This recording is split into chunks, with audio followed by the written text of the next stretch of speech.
Hey there, good evening, and welcome back.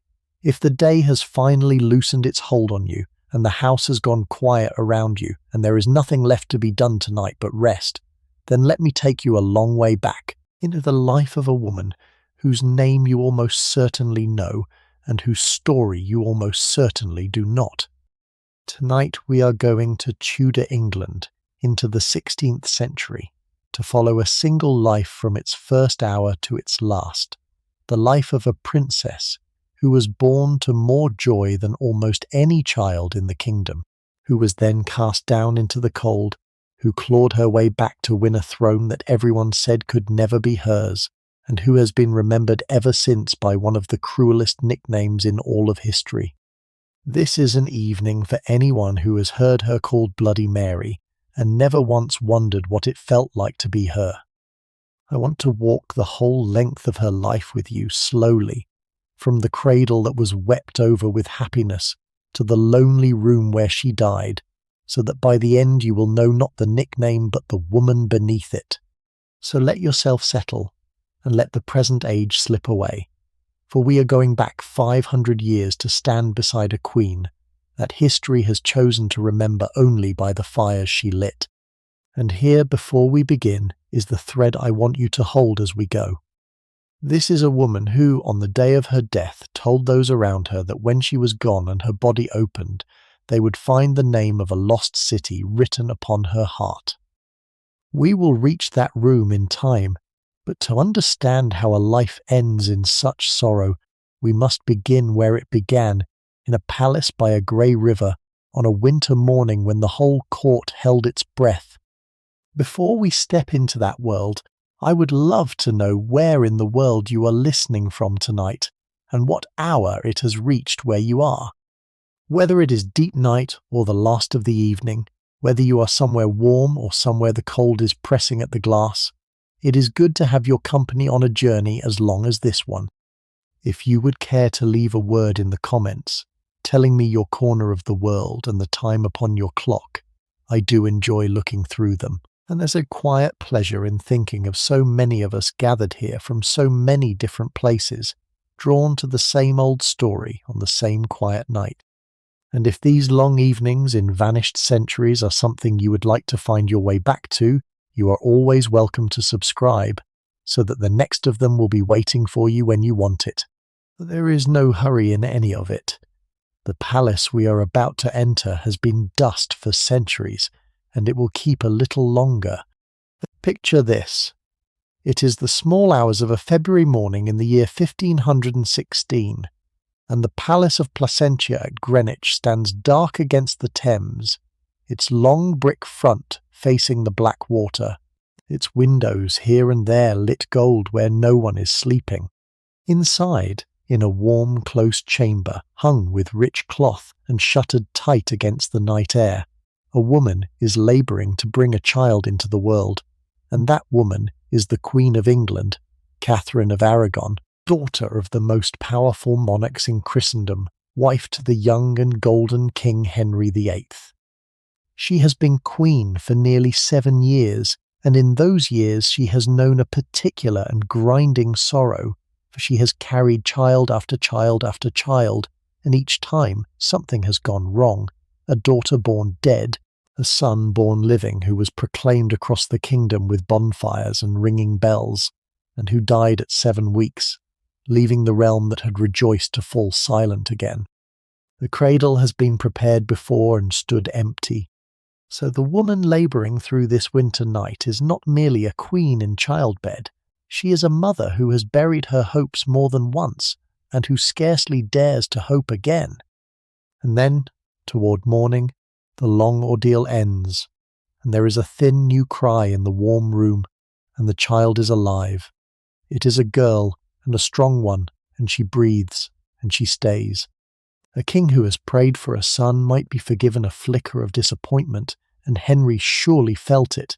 But he felt far more than that, for a living child after so many deaths was a kind of deliverance, a sign that he and Catherine were not cursed after all, that sons might follow where this daughter had led. When the news was carried to him, he took it well, And to those who offered careful condolence that the child was not a boy, he answered, "So the story goes that they were both young, and that sons would come by the grace of God. For now there was a daughter, and she lived, and that was enough to set the candles burning in thanksgiving. They named her Mary, after the king's favourite sister, and a few days later they carried her the short way to the church of the observant friars that stood hard against the palace to be christened. Picture the procession winding out of the royal apartments and through the cold, the infant borne high under a canopy of estate, wrapped against the February air, the great font of silver waiting, the church crowded with the chief men and women of the realm in their furs and their chains of office. She was anointed and named and signed with the cross, made a Christian and a princess of England in the same hour, and the gifts were rich, and the godparents were great, and the whole ceremony declared to everyone present that this small life mattered enormously, that she was no ordinary child but the living heir of the King of England, at least until a brother should come. And in the years just after, her father made no secret of his fondness for her. This is worth holding on to, because the Henry of these early years is not yet the figure of dread he would become. He is a young man in his 20s, athletic and clever and pleased with himself and his court, and he is openly proud of his bright little daughter. He liked to have her brought out before visitors. There is a story of him carrying her in his own arms about a gallery, showing her off to the assembled courtiers and to a visiting churchman, and another of the toddler being set down before foreign envoys and prompted to greet them, performing her small dignities to the delight of the room. When she was old enough to be told a great man was leaving the court, she would offer her hand to be kissed with grave composure. She was the centre of attention wherever she was carried, and she seems to have taken to it with the seriousness that marked her all her life, a child who understood from very early that eyes were upon her and that something was expected. So she began her life as about as fortunate a child as the kingdom could produce, the only living offspring of the king and queen, healthy where her brothers and sisters had died, cherished by a doting mother and a proud father, surrounded from her first days by warmth and ceremony and the certainty of her own importance. Nothing in those first years gave the smallest warning of what was to come. The ground beneath her felt as solid as the great brick palace by the river, and it is precisely because her beginning was so secure, so wrapped in love and gold and expectation, that everything which followed would fall on her so hard. To understand the depth of her later fall, we have to understand the height she started from. So let us stay a little longer in these bright early years, and see the small warm world that was built around the princess, before any of it began to come apart. Come closer then into the nursery world of the little princess, for in these years she was given something that very few children of any rank ever had, a whole small kingdom arranged entirely around herself. A royal child did not live with her parents in the way an ordinary child might. She was given her own household, a miniature court that travelled with her from manor to manor, staffed with its own officers and servants and answerable for her keeping.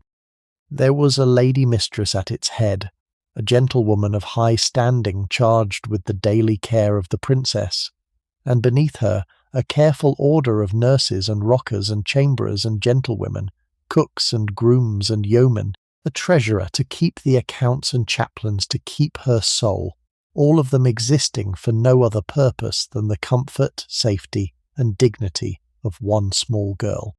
When she moved, they moved with her, the whole apparatus packing itself up and reassembling at the next house, so that wherever she was set down, she woke to the same faces and the same order, a portable world of warmth and attention. And she was moved often, for the court did not stay long in one place, and a royal child was kept by choice in the cleaner air of the country, away from the crowding and the sickness of the city, which could carry off a child of any blood as easily as a beggar's. So her early years were spent at a string of pleasant manors within reach of London, at Ditton and Hanworth and the other royal houses, low brick and timber places set in their parks and gardens, where she could be kept safe and quiet and well. The plague was a constant fear, and at the least rumour of sickness near her, she would be bundled away to somewhere clean, for she was, after all, the only living heir her parents had, and the loss of her did not bear thinking of. The whole anxious machinery of her household turned on that single fact, that she was precious beyond replacing, and everyone who served her knew it. To Nona. At the warm centre of all this stood her mother.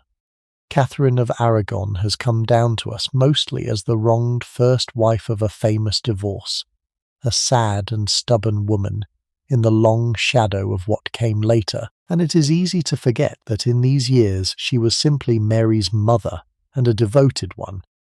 She was a woman of real learning, raised at the brilliant court of her own mother, Isabella of Castile, that rarest of things, a queen who had ruled in her own right, and she was a woman of deep and unbending faith, who heard Mass daily, and wore, beneath her rich gowns, the rough habit of a religious order next to her skin. Into her daughter she poured both the learning and the faith.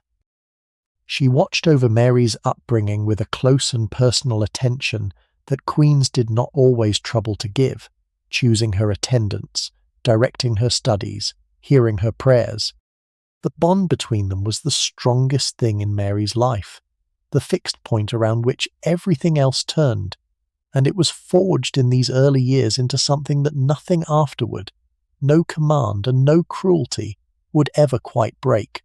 Under that care the princess grew into a particular kind of child, and the descriptions that survive are remarkably consistent. She was grave for her years, composed, watchful, with a seriousness that struck everyone who met her, and yet she was affectionate too, quick to warm to those she trusted, fond of her mother past all telling. She had the Tudor colouring, the reddish gold hair, and the fair freckled skin, and she was small and neat and upright. Above all, she was musical, with a real gift for it, and it gave her a delight that would last her whole life. She was taught the virginals, the little keyboard instrument of the age, and she played well, her small hands moving over the keys with a skill that astonished her elders. There is a story, often told, of the visit of foreign envoys when she was a child of barely 4 or 5, before whom she was set to perform, and who watched the tiny girl play the virginals with such gravity and such command that they could hardly believe what they saw. Music was the brightest thread in her childhood, and it never left her, even in her darkest later years, when almost everything else had been taken from her. She would still turn to a keyboard for comfort. She was given, in short, every advantage that love and rank could provide, and she was raised to know exactly who she was. She wore cloth of gold and crimson for the great feasts, and learned to carry herself with the dignity her station required, to receive and to dismiss, to give her hand to be kissed, to sit through long ceremonies without fidgeting. She was the daughter the whole kingdom had waited for, the proof that the royal marriage was fruitful, the living promise that the line would continue. Ambassadors who came to England asked after her and reported home on her health and her looks and her cleverness, because her body was a matter of state. She was a piece on the great board of European diplomacy before she could read, and her growing up was watched across courts from Madrid to Paris. And for all the grandeur of it, the picture that comes through is not a cold one. It is a picture of a cherished only child doted on by a serious and loving mother, indulged by a father who liked to show her off, surrounded by people whose whole work was her welfare, growing up secure and clever and adored among the gardens and galleries of the royal manors. She had no brothers or sisters who lived, and so all the hope and all the attention that might have been spread across a nursery full of children fell on her alone. It made her the most important child in England. It also, though no one could have known it then, made her terribly easy to wound, for everything she had, her status, her security, her sense of who she was, depended on the goodwill of her parents and the steadiness of their marriage. While that marriage held, she was the pearl of the realm. Should it ever fail, she had a very long way to fall, but that was unimaginable in these years, and we should not let the knowledge of it darken a childhood that was, by every account, a happy one. Let us leave her here for a moment, a small grave girl at the virginals in a warm room, her mother watching with quiet pride, the whole machinery of her little court humming around her, the kingdom beyond assuming as a matter of course that this was the future queen, or at the least the mother of kings. She believed it herself, wholly and without question. And as she grew out of infancy and into girlhood, that belief was given shape and substance by two great projects that her parents undertook on her behalf: the shaping of her mind, through an education as fine as any prince in Europe received, and the shaping of her future, through the grand and shifting game of her betrothals. Both tell us a great deal about how high she stood in these years, and it is to both that we turn next. The shaping of her mind came first, and it was a serious business, directed by her mother with the help of the finest scholars of the age. Catherine wanted her daughter educated, not merely accomplished, and she turned for guidance to the great humanist thinkers who were then remaking the idea of what learning should be. Chief among them was a Spanish scholar named Juan Luis Vives, whom Catherine drew to England and set to the task of designing a program of study for the princess. Vives wrote for her a treatise on the education of a Christian woman and a plan of reading to go with it, and the course he laid out was rigorous. Mary was to learn Latin until she could read it and write it and speak it. She was to study the scriptures and the early Christian writers, the moral works of the ancients, the histories and the poets, all of it chosen and pruned, so that nothing unfit for a young woman's eyes should reach them. Learning, in this vision, was not for display or for pleasure alone, but for the forming of virtue, the building of a soul fit to govern itself, and perhaps a kingdom. And she took to it. She was a clever and diligent girl, and under this regime she grew genuinely learned, more learned than most princes. She read and wrote Latin with real fluency, the language of diplomacy and the church and scholarship, and she had some Greek. She knew her scripture deeply, as the rest of her life would show. She could turn a graceful phrase in more than one tongue. Years afterward, when she was a grown woman, she would undertake to translate a learned devotional work from the Latin and make a creditable job of it. The education her mother gave her marked her permanently. It made her devout, it made her serious, it gave her a furnished and disciplined mind, and it bound her still more tightly to the faith and the example of the mother who had designed it all. Whatever else was later taken from her, no one could take her learning, and in her loneliest years it would be one of the few comforts that remained. Watching over the daily round of her upbringing was a woman who deserves to be named, for Mary loved her. Margaret Pole, Countess of Salisbury, whom the king appointed as her governess and the head of her household. The Countess was no ordinary servant. She was of the old royal blood of England herself, a niece of two kings, one of the last of the Plantagenets whom the Tudors had supplanted, a great lady of impeccable dignity and deep piety, and she became to the motherless hours of Mary's childhood something like a second mother.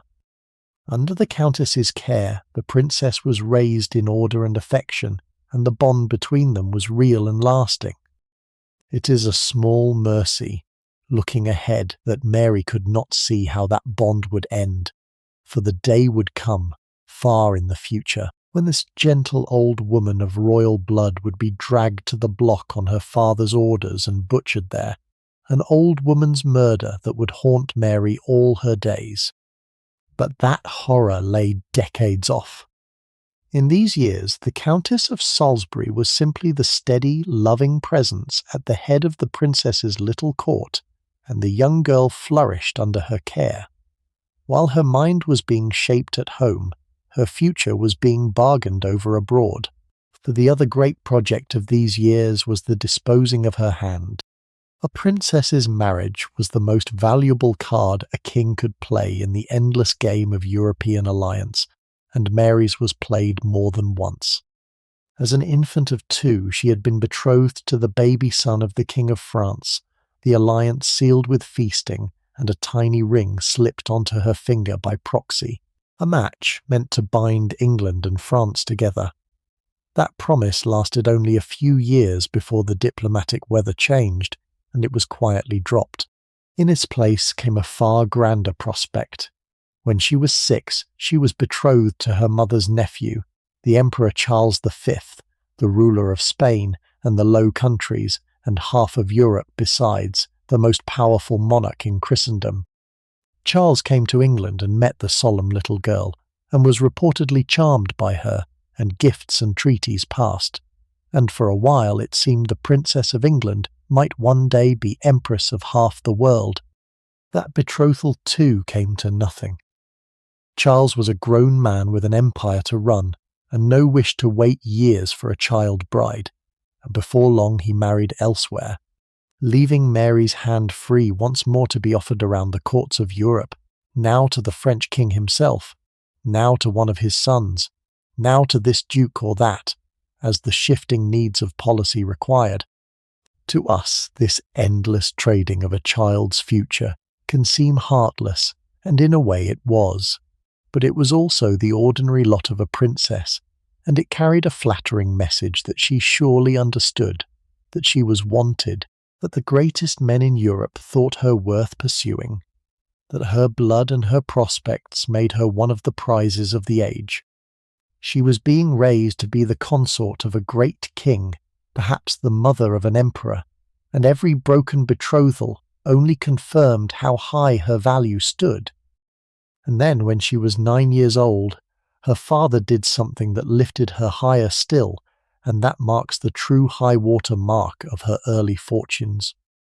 He sent her to Ludlow, on the Welsh border, to keep court there as the head of the Council of Wales and the Marches, the body that governed that whole region in the king's name.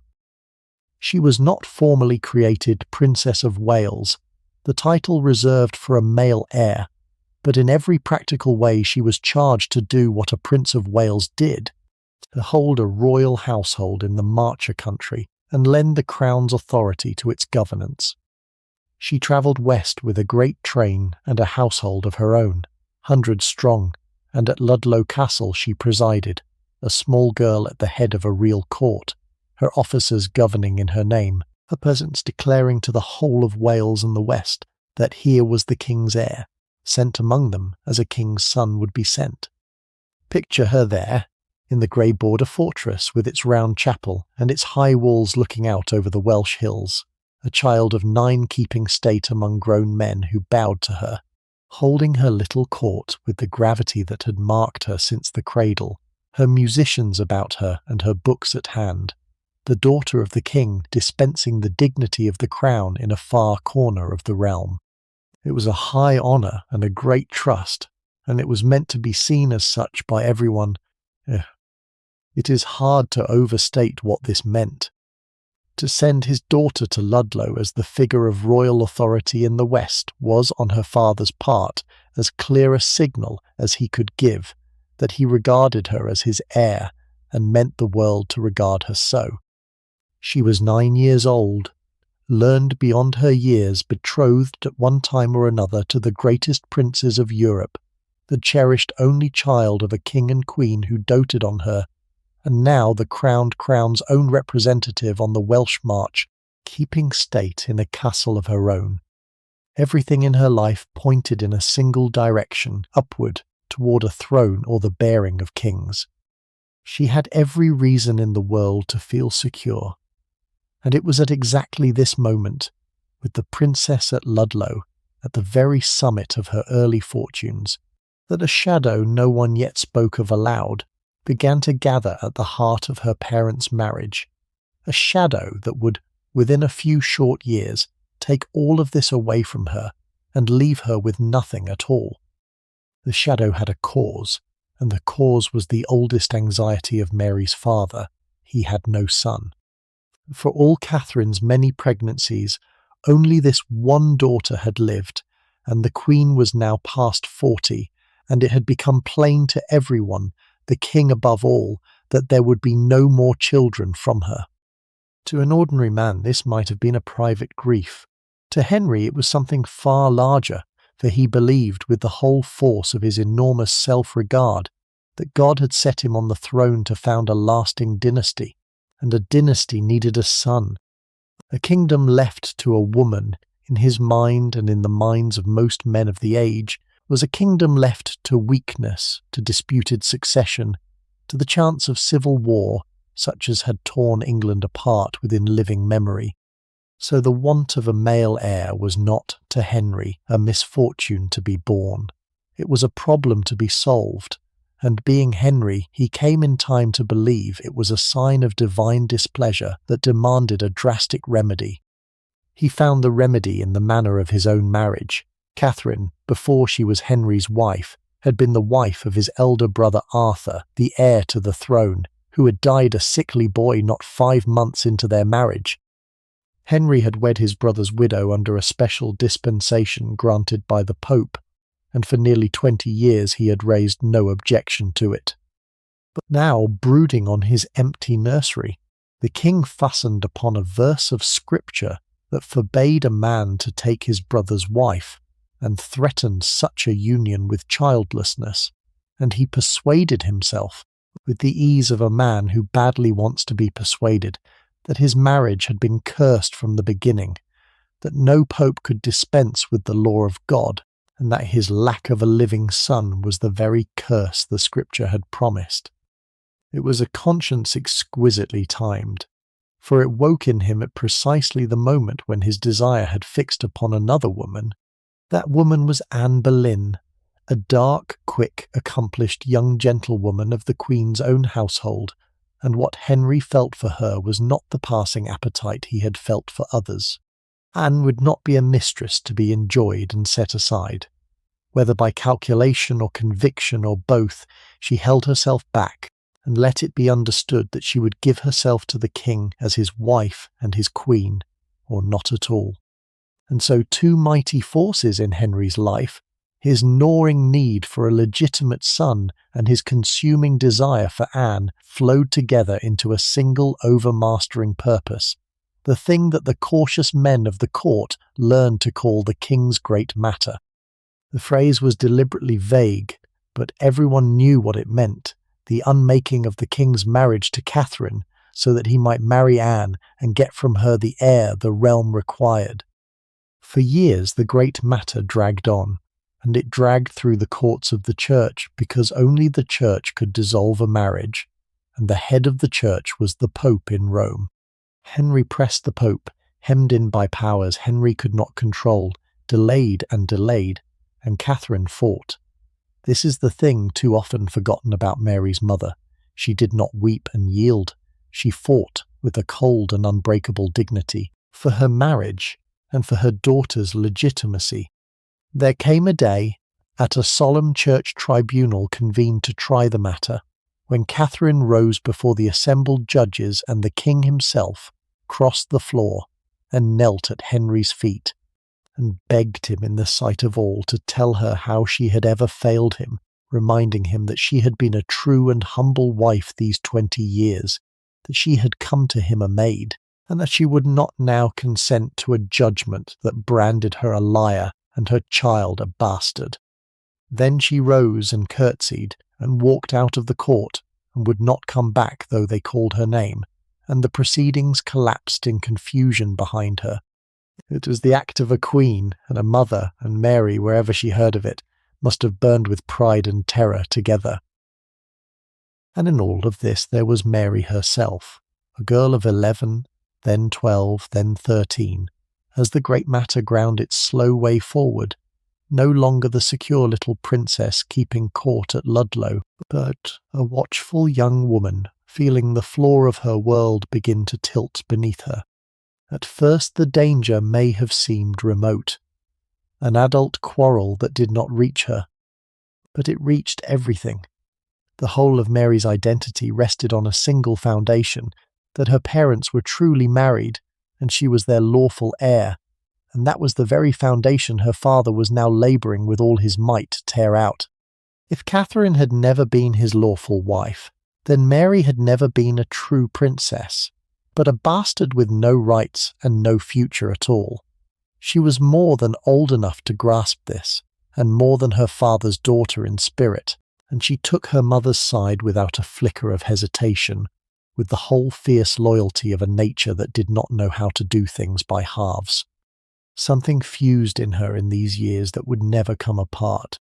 Her love for her mother and her devotion to the old faith became a single thing, indistinguishable, each feeding the other. The Church had blessed her parents' marriage. The Pope had sanctioned it. To defend her mother was to defend the Church, and to be faithful to the Church was to be faithful to her mother.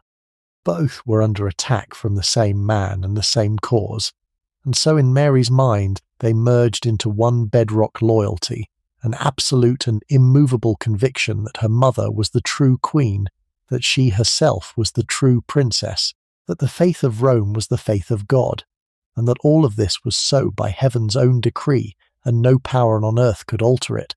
That conviction was forged in the furnace of the great matter, and it became the iron core of her character. Everything she would later do, the courage and the stubbornness and, yes, the terrible inflexibility, can be traced to the certainty that hardened in her now, watching her father try to unmake her mother. The court, meanwhile, was dividing into two camps, and the division ran through families and friendships and the whole life of the kingdom. There were those who read the wind and attached themselves to Anne and the king's new purpose, and there were those who clung, ever more dangerously, to the old queen and her daughter. And the king, irritated by Catherine's defiance and Mary's, began to keep mother and daughter apart, the better to wear them both down. Mary's visits to Catherine grew rare and then ceased, and the two were allowed less and less even to write. And around their private agony the whole framework of England was beginning to shift, for Henry, unable to get his way from Rome, had begun to reach for a power over the Church within his own realm that no English king had ever claimed, to make himself, in effect, its head, and to cut the cord that bound England to the Pope. The great matter was swelling into a great revolution, one that would remake the religion of a nation. But to the girl at the centre of it, the largest and the simplest truth was the one that broke her heart by inches. Her father had turned against her mother, and was beginning, though she could hardly bring herself to believe it, to turn against her too, for the blow, when it finally fell with the whole weight of the crown behind it. In the early months of the year 1533, the king's patience with Rome ran out. Anne Boleyn was pregnant, and a pregnant Anne could not wait upon the slow courts of the Pope for the child she carried. If it were to be the heir Henry wanted, it must be born in unquestioned wedlock. So Henry married her, quietly and in haste, while still legally bound to Catherine, and then, having appointed a sympathetic cleric named Thomas Cranmer to the highest church office in the land, he had Cranmer convene a court that duly pronounced the marriage to Catherine null and void from the beginning, and the marriage to Anne good and lawful. The thing Rome had refused to grant for 6 years was done at a stroke by the king's own churchmen, and England took another long step away from the Pope to make it possible. Anne was crowned queen that summer with a magnificence calculated to silence all doubt. She was carried up the Thames in a great procession of barges hung with banners and loud with music, and brought through the city of London in a litter of cloth of gold, beneath canopies, past fountains running with wine and pageants staged at every corner. And she was crowned in the Abbey with the heavy crown of England, her belly already round with the child that justified it all. It was the grandest coronation the city had seen, And it was meant to be, for it had to overwrite in a single dazzling day the awkward fact that the woman being crowned had been married in secret to a man whose first wife yet lived. The Londoners watched, and many of them watched in a sullen silence that the pageantry could not quite warm, for the old queen had been loved, and the people did not forget her easily. But the thing was done. England had a new queen, and a new heir was coming. The heir came in September, at Greenwich, in the very palace where Mary had been born 17 years before. And after all the broken marriages and the broken faith and the broken peace of a kingdom, after a coronation staged to herald the saviour of the dynasty, the child was a girl. They named her Elizabeth. One can only imagine what passed through the mind of the elder sister when the news reached her, this half-sister born to displace her, who had turned out, against every hope and prayer of the king, to be exactly what Mary was, a daughter. There was a bitter justice in it that she was surely not too saintly to feel, but the bitterness changed nothing, for a daughter of Anne's was now the lawful heir, and a daughter of Catherine's was now to be made into nothing at all. The unmaking was done by law. The next year Parliament passed an Act of Succession, which settled the crown upon the children of Henry and Anne, declared the marriage to Catherine void and its issue illegitimate, and so cut her entirely out of the line of succession. With the stroke of that act, she ceased, in the eyes of the state, to be a princess. Her mother was no longer to be called queen, but Princess Dowager, the widow of Prince Arthur, as though her 24 years as Henry's wife had never happened. She was no longer Princess Mary. She was to be known henceforth as the Lady Mary, the king's natural daughter, born of an unlawful union, a bastard with no claim to the throne, and no precedence above the ordinary run of noble ladies. Everything she had been since the hour of her birth, the title, the rank, the place at the heart of the kingdom, was annulled by Act of Parliament, and a half-sister, not yet a year old, was set in her place. And here the true steel of Mary showed itself, for she refused. She would not accept it, not in word, not in writing, not in the smallest particular. When letters came addressed to the Lady Mary, she would not open them or sent them back, declaring that there was no Lady Mary in the house, that she was the king's lawful daughter and a princess, and would answer to nothing less. When officers of the crown came to her with documents to sign and oaths to swear, acknowledging her own illegitimacy and her father's supremacy over the church, she met them with a courtesy as immovable as stone, and refused to put her name to a single word that branded her mother a harlot and herself a bastard, and denied the faith she held. She was a girl of 17, alone, without power or protector, facing the commissioners of the most fearsome king in Europe, and she would not yield an inch. It was reckless. It was, by any worldly measure, hopeless. But it sprang from the very deepest place in her, from that fused conviction forged in the years of the great matter, that she was who she was by the will of God, and that no king and no parliament could make it otherwise, and she would rather suffer anything than betray it. The defiance enraged her father, who could not abide being crossed, and it enraged the new queen still more, for Anne understood very well that as long as Mary lived and insisted she was the rightful heir, Anne's own daughter could never be entirely secure. A grown bastard, who would not admit she was a bastard, was a standing danger to the legitimacy of everything Anne had won. So the pressure on Mary increased, and it took the form of a campaign of grinding humiliation designed to break a will that arguments had failed to move.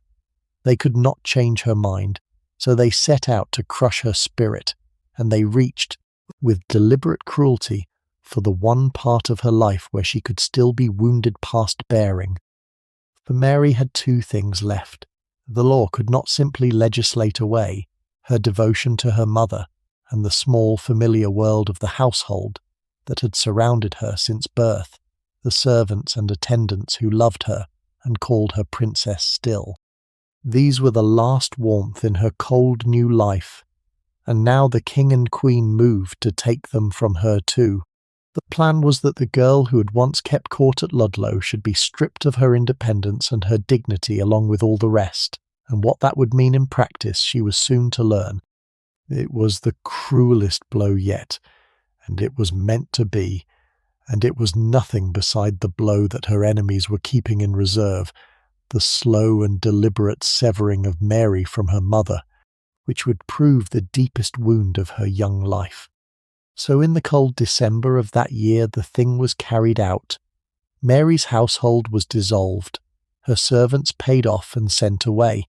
The men and women who had dressed her and guarded her and called her princess since her infancy taken from her one by one, until the small warm world that had always surrounded her was simply gone. For a girl who had never in her life been without that circle of familiar faces, the loss of them was its own grief, a stripping away of the last people who treated her as what she knew herself to be. And then she was sent with the barest attendants to take up her new place, not a house of her own, but a corner in the establishment newly set up for the infant Elizabeth, where Mary was to live as a member of her half-sister's household, subordinate in everything, a fallen princess lodged among the servants of the child who had replaced her. The household was placed under the governance of a hard and watchful woman, an aunt of Anne Boleyn's, who had her instructions and carried them out. The instructions were to bring the Lady Mary to obedience, and the method was a steady diet of small humiliations, each one trivial in itself and crushing in the sum. She was given a poor chamber. She was denied the precedence she had been born to and made to yield it to the baby. When the household moved from house to house, and the question arose of who should ride in the place of honour, it was made plain that the honour belonged to Elizabeth and not to her. She was watched, reported on, pressed at every turn to give up her insistence on her title, and to acknowledge her sister as the true princess, and herself as a bastard. And at every turn she refused. Told to pay her respects to the Princess Elizabeth, she answered that she knew of no princess in England but herself, that the daughter of the Queen might be called the Lady Elizabeth, but that the title of princess belonged to her alone. It was said with the calm, infuriating steadiness that was her particular weapon, and it cost her dearly, for it brought down on her a constant low persecution, the slights and the confinements and the threats that were meant to wear her away like water on stone. Through it all the deepest cruelty was the one that had been planned from the start.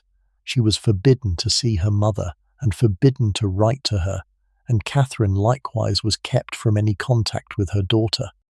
The two women who loved each other beyond anything in the world, who drew their whole strength from each other, were held apart by the king's deliberate command, in separate cheerless houses, each forbidden the comfort of the other, precisely because that comfort was the thing that kept them both from breaking. It was a calculated cruelty, and it was aimed with precision at the place where it would hurt most. Catherine begged to be allowed to have her daughter with her, if only so that she might nurse her in her illnesses. The request was refused. Mary, growing sick under the strain, longed for her mother's care. That too was refused. They were allowed now and then to smuggle a letter through trusted hands, and in those few precious messages a mother counselled her daughter across the miles to be of good cheer, to obey the king in everything that did not touch God or her conscience, but in those things to hold fast whatever came, and to keep her heart and her faith whole. They were words to live by, and she did live by them for the rest of her days, but the cost to her was terrible, and it was her body that paid it first. It was in these years, a girl not yet 20, broken-hearted and powerless and afraid, that Mary's health collapsed into the pattern of suffering that would never fully leave her. She was tormented by crushing headaches, by painful and irregular monthly illnesses, by long spells of a deep, low heaviness of spirit, by a host of ailments that the physicians of the age could neither name nor cure, but that we can recognize well enough as the toll of unrelenting grief and fear and helplessness on a young body. When she fell most dangerously ill, her mother pleaded to be allowed to come and tend her, or at the least to have her sent somewhere she could be cared for. And the king, suspicious that any reunion was a plot, allowed only grudging half measures, a physician here, a removal there, never the one thing that would have healed her, which was her mother's arms. There were even darker fears in the air. It was whispered that Anne Boleyn, who hated and feared the girl, had spoken wishes for her death, and Mary and those who loved her lived in real dread that she might be quietly poisoned or done away with, so that for a time she would scarcely eat anything that had not been prepared by hands she trusted. Whether the danger was as great as the fear, no one can now say, but the fear itself was real, and a young woman lived for years under the shadow of it. What is most striking, looking back, is that none of it worked. The whole machinery of humiliation and isolation and pressure, the dissolved household, the poor chamber, the denied precedence, the forbidden mother, the daily grinding insistence that she confess herself a bastard, all of it was designed to break her, and it broke her body without ever touching her will. She would not yield. Sick, frightened, alone, robbed of her mother and her title and her place in the world, a teenage girl held out against the King of England and his Queen and the whole apparatus of the state, and went on quietly insisting that she was Princess Mary, the King's true and lawful daughter, and that the faith and the marriage of her parents were sacred and beyond the reach of any law.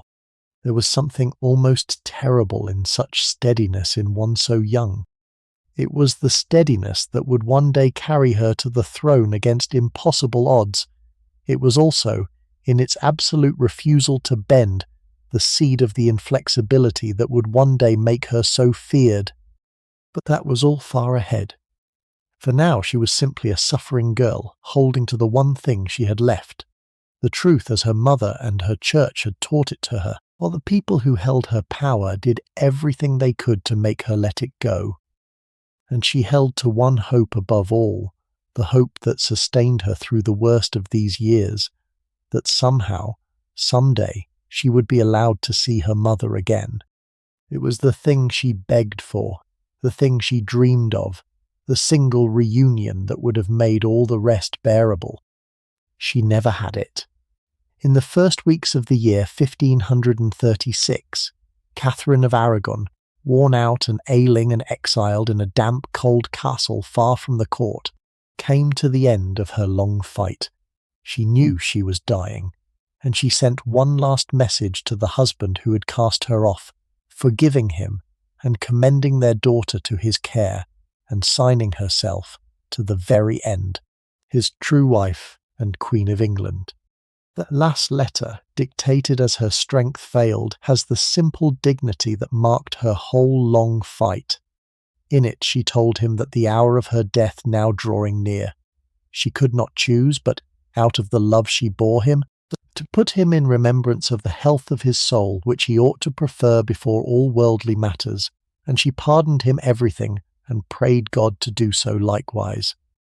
Above all, she begged him to be a good father to their daughter, the one care that lay heaviest on her dying heart.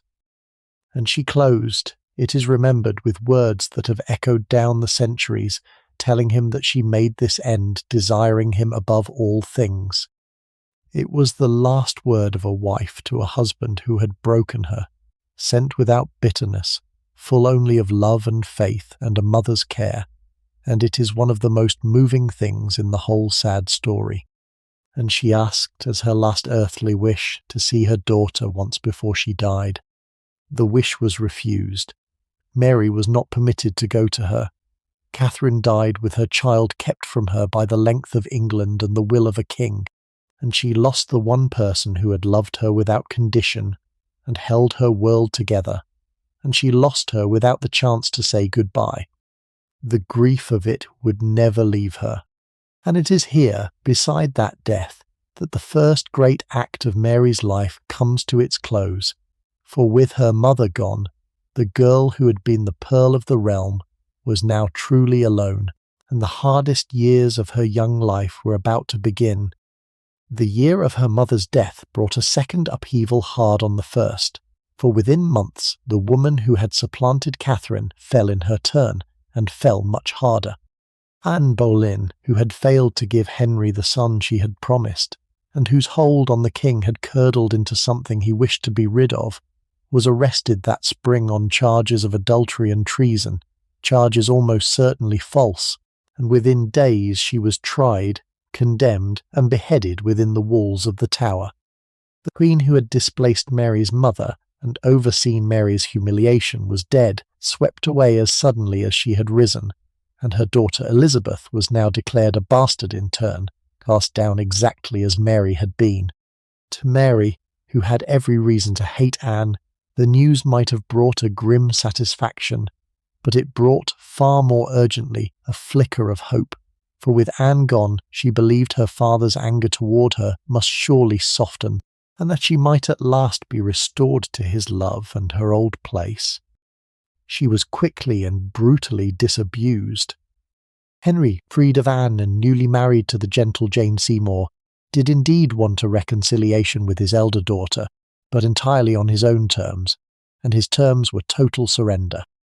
He would take Mary back into his favour, but only if she would submit completely, only if she would acknowledge him as supreme head of the Church of England, repudiating the authority of the Pope she held sacred, and only if she would acknowledge that the marriage between her father and her mother had been unlawful and incestuous, which was to confess with her own hand that her beloved mother had lived in sin, and that she herself was a bastard.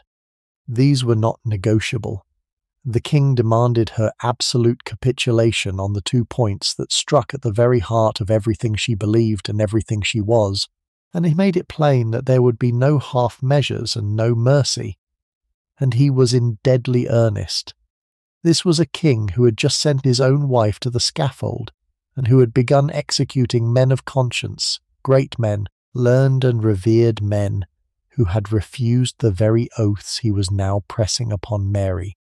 Thomas More, once the most respected man in England, had gone to the block for declining to swear to the king's supremacy. Bishops and monks had died for the same refusal. Mary's stand, which had been dangerous before, was now potentially fatal, for she was refusing to swear the same oaths that had cost better protected people their heads, and she no longer had a mother alive to share the danger or a powerful protector to shield her. The pressure on her became ferocious. Henry's chief minister, Thomas Cromwell, bent the full force of his cold efficiency upon her, sending commissioners to browbeat her, threatening her with the king's extreme displeasure, making her understand without quite saying it that her continued defiance might be treated as treason, and that traitors died. She was utterly alone. Her household was watched. Her friends among the council who had quietly favoured her were themselves in danger and could do nothing. Even the ambassador of her cousin, the Emperor, Eustace Chapuis, who had been her staunchest friend and her one link to the great Catholic powers abroad, now urged her, for the sake of her very life, to give way. His reasoning was brutal and practical. Dead, she could serve no one and nothing, neither her faith, nor her mother's memory, nor the cause of the true Church in England. Alive, even a defeated and submissive Mary remained the hope of all those who longed for the old religion's return, and might one day come into her own. Better to bow now, he counselled, and bend the knee to save her head, and trust that a forced oath sworn under duress could be privately repented and even absolved. From every side, even the side she trusted most, came the same terrible advice: submit or die. And so, in the early summer of 1536, worn down by months of pressure, grieving still for her mother, frightened for her life, abandoned by every earthly protector, and counselled even by her friends to yield, Mary broke. She signed. She put her name to a document that conceded everything. that she recognized her father as supreme head of the church in England, that she utterly refused and renounced the authority of the Pope, and that she acknowledged the marriage between the king and her mother to have been by God's law and man's law incestuous and unlawful. With those signatures she denied her faith, denied her mother's honour, and pronounced herself a bastard, surrendering in a single act everything for which she had held out for years at such cost. It is said she signed without reading the papers, or with her face turned away, as though by not looking she could keep some inward part of her own soul from the betrayal, and there is good reason to believe she never forgave herself for it. For this was the great wound of her inner life, deeper in its way than any inflicted on her by others, because this one she had inflicted with her own hand. Everything in her, every conviction her mother had planted, and the great matter had hardened, told her that what she had signed was a lie and a sin, that she had abandoned the truth out of fear, that she had failed her mother's memory and her God in the same stroke of the pen. The shame of it sat in her for the rest of her life.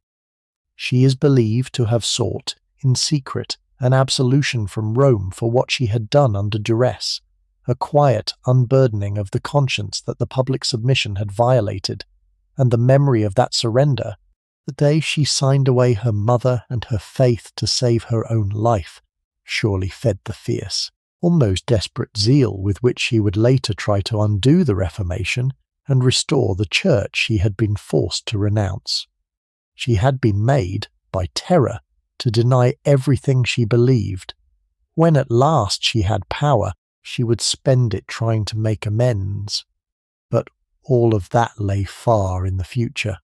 In the summer of the submission, the immediate effect was simply this: she had surrendered, and her surrender brought her back into her father's favour. The campaign against her ceased. The threats withdrew. Henry, satisfied that his daughter had at last bowed to his will, became once more, in his way, an affectionate father. He sent her money and gifts. He received her kindly. He restored to her a household and a measure of her old comfort. The years of cold and fear and isolation gave way, almost overnight, to warmth and security, and Mary, who had lost so much and held out so long, found herself at last welcomed back in from the cold. It must have been an enormous relief, and a deeply complicated one, shot through with the knowledge of what the welcome had cost her. She had her father back. She had a place again. She had safety. She had bought them all with her conscience, and it is into that uneasy peace, that bittersweet restoration, that we follow her next, into the brief calm years when a new queen took the throne and showed the broken princess an unexpected kindness.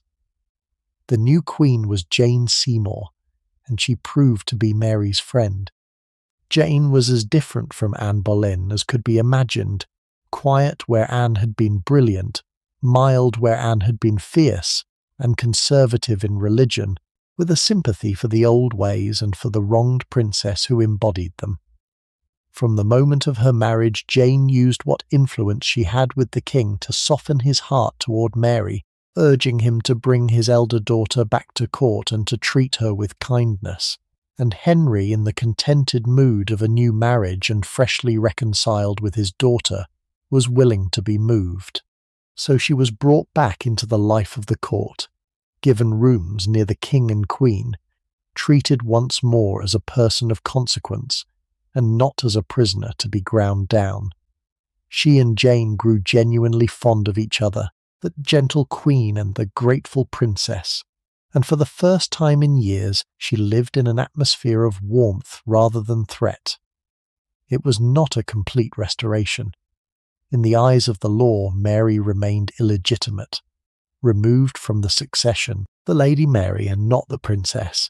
That legal fact had not changed and would not change for years yet, but the daily texture of her life was transformed. She had a household of her own again, and money to keep it, and fine clothes to wear, and the freedom to ride and hunt and play at cards and make music, all the pleasures that suited her rank and her temperament. She was a young woman in her early 20s now, and the descriptions of her in these years show someone trying to live again after a long darkness, fond of gambling at cards, sometimes losing more than she should, devoted to fine gowns and jewels, a generous mistress to her servants, and always, underneath, intensely and unshakably devout, hearing her mass, keeping her devotions, her faith, the one thing she had been forced to deny in public, and would never deny again in her heart.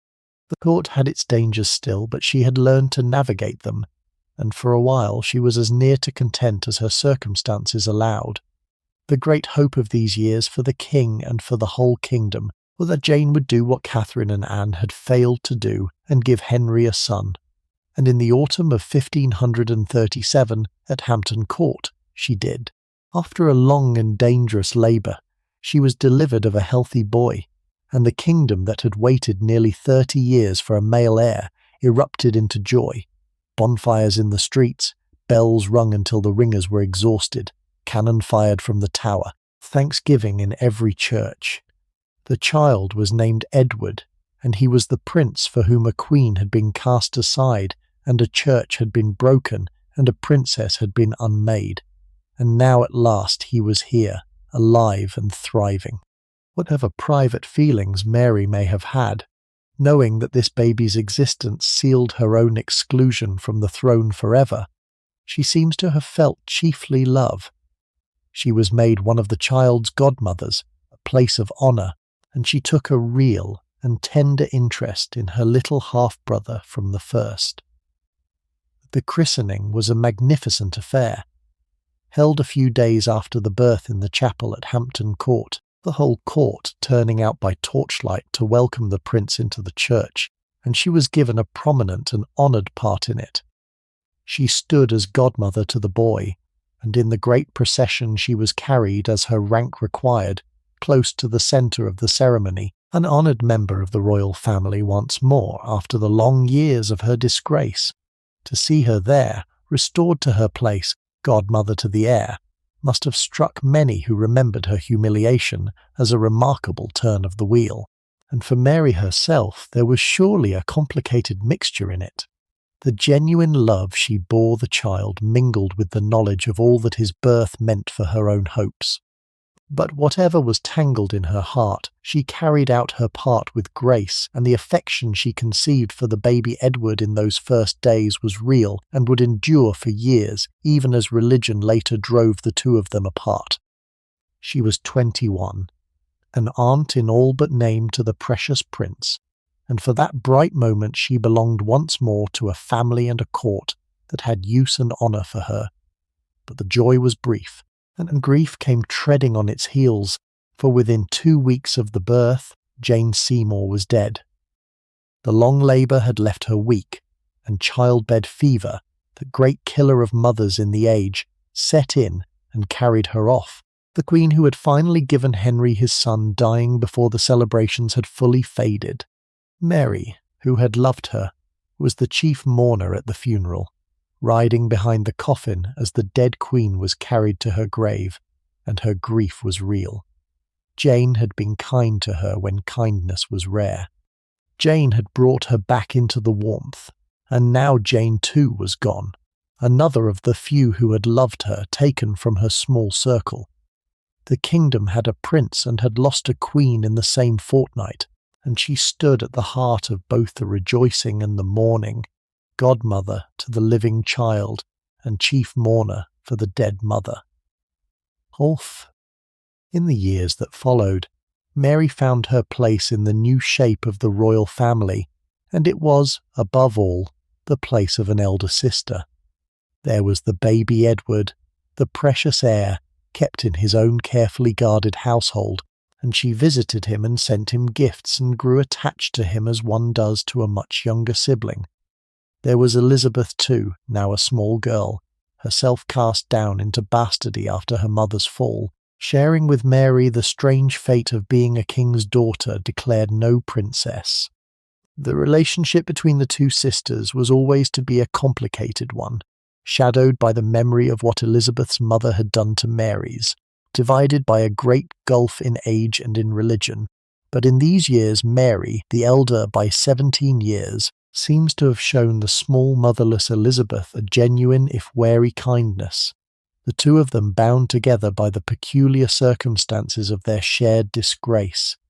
For Mary herself, these were years of waiting and of relative peace. She had no power and no certain future. Her father might marry again and produce more children. Her place in the world depended entirely on his shifting will, and she remained legally a bastard with no claim to anything. But she was safe, and she was comfortable, and she was no longer at war with her father, and after the horrors of the years before, that was a great deal. She lived the life of a great lady of the court, pious and generous and fond of her pleasures, keeping her own counsel on the matters of faith that mattered most to her, riding out the changes of the kingdom as best she could. She had learned a hard lesson in the years of her humiliation, the lesson of survival, of bending where she must and enduring what she could not change, and she would need every scrap of it. For the peace of these years was a fragile thing, resting entirely on the goodwill of an aging and increasingly dangerous king, and it could be disturbed by anything, by a new marriage, a new policy, a new turn in the endless religious quarrel that her father had set loose upon the land.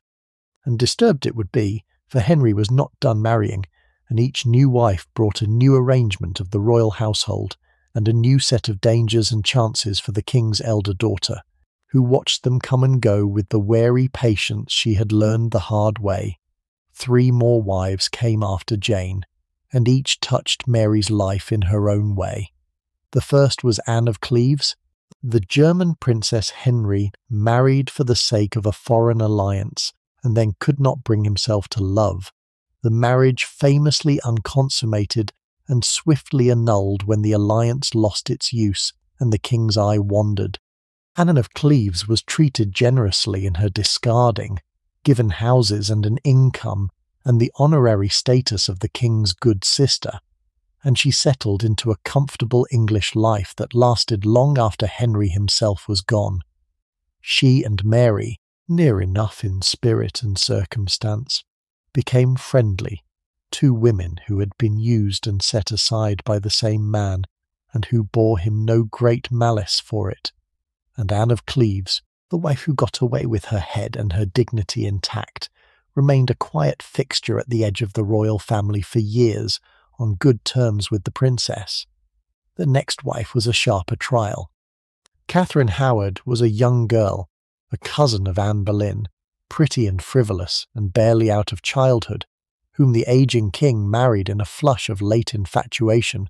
She was close to Mary in age, or younger, and there was friction between them.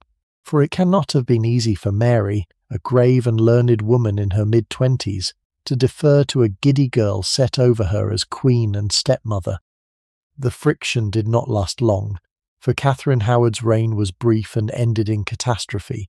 Accused of misconduct both before and during her marriage, she was condemned and beheaded, like her cousin before her, within the same grim walls of the Tower.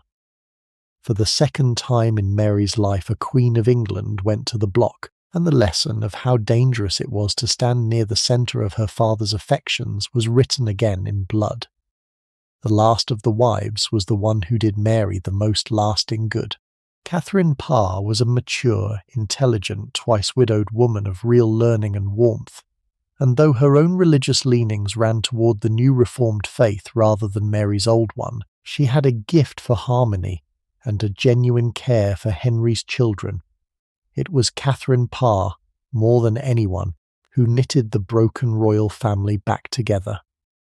She brought all 3 of the king's children into a settled relationship with their father and with one another, drawing Mary and Elizabeth and the young Edward into the warmth of a real household, encouraging their education, treating the 2 princesses with affection and respect.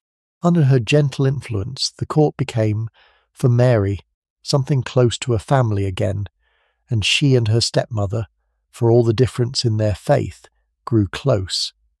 And it was in these last years of her father's reign, with Catherine Parr smoothing the way, that Mary's standing was at last partly mended in law as well as in affection. In the year 1544, Parliament passed a new Act of Succession, and this one, while it did not trouble to declare either daughter legitimate, restored both Mary and Elizabeth to the line of succession behind their brother. The order was set. The crown would go first to Edward and his heirs, failing them to Mary and hers, and failing them to Elizabeth and hers. It was a strange, lopsided settlement, leaving the two women technically still bastards, yet placing them once more in the succession, but for Mary it was an enormous thing. After all the years of being cut out and cast down, she was an heir again, second in line to the throne of England. Her path to the crown, improbable but no longer impossible. Few would have bet on it. Edward was a healthy boy who would surely marry and have sons of his own. But the door, so firmly shut against her, had been opened the smallest crack. In these years Mary settled into the full life of a great princess of the realm, and the woman she had become comes into clear focus. She was now in her late 20s and early 30s, no longer young by the reckoning of the age, still unmarried, for all the betrothals of her childhood had come to nothing, and her uncertain status had made her a difficult match to settle. She kept a large household, and was a careful and affectionate mistress to her servants, many of whom served her with deep devotion for decades. She loved fine clothes and rich jewels, and dressed with a splendour that delighted her. She gambled at cards, sometimes recklessly. She made music, as she had since childhood, and kept musicians about her. She was generous with the poor, and a frequent godmother, fond of children, though she had none of her own. And beneath all the ordinary pleasures of a great lady's life ran the deep, unbroken current of her faith, the daily mass and the constant devotion, the religion of her mother held now in her heart with a quiet, unyielding intensity, waiting. There is a glimpse in these calmer years of something Mary had not known since her childhood, and that was the warmth of a family gathered together. Under Catherine Parr's gentle management, the king's 3 children were brought into one another's company as they had seldom been before, and one can picture the scene at the great festivals, at the keeping of Christmas, when the court came together and the Queen drew the royal family about her, the ageing king, the grave, devout Mary, a woman now, the eldest by far, the small, sharp, clever Elizabeth, growing up motherless in the shadow of her own mother's disgrace, and the precious young Prince Edward, the heir, the hope of the dynasty, made much of by everyone. Picture them gathered in the candle-lit hall as the 12 days of Christmas were kept, the carols and the disguisings, the boards heavy with the season's plenty, the Queen presiding, and the King for once at ease among the children he had scattered and gathered again. And for a few years, under the roof of the last of his wives, this oddly assembled household kept the great feasts together, and was something like a family after all. For Mary, who had spent so many years cast out and alone, these were precious years, a season of belonging between the long loneliness that had gone before and the storms that were still to come. For all the calm of these years, the kingdom around her was changing in ways that troubled her to the soul. Her father's break with Rome, begun for the sake of a divorce, had taken on a momentum of its own, and England was sliding, fitfully and unevenly, toward a new kind of religion. The monasteries had been dissolved, their wealth seized, their communities scattered, the shrines had been stripped, the old certainties shaken. Henry himself remained, in his own mind, a Catholic of a sort, simply one who recognized no pope. But around the throne the reformers were gaining ground, and the young Prince Edward was being raised by tutors who leaned hard toward the new faith. She watched all this with a growing dread, for everything that the new religion tore down was the religion of her mother, the faith she had been forced once to deny and would never deny again. As her father aged and sickened, and his great reign drew toward its close, the question that hung over everything, though no one dared say it aloud, was what would become of England's soul when the old king was gone, and a boy raised by reformers sat upon the throne. The answer would shape the rest of Mary's life, and it was coming soon, for Henry VIII, who had bestridden his kingdom like a colossus for nearly 40 years, was at last beginning to die. In the last days of January, in the year 1547, Henry VIII died at last, a vast, sick, suspicious ruin of the golden prince he had once been, and the throne passed to his son. Edward VI was 9 years old. A boy of 9 cannot rule, and so the real power fell into the hands of the men around him.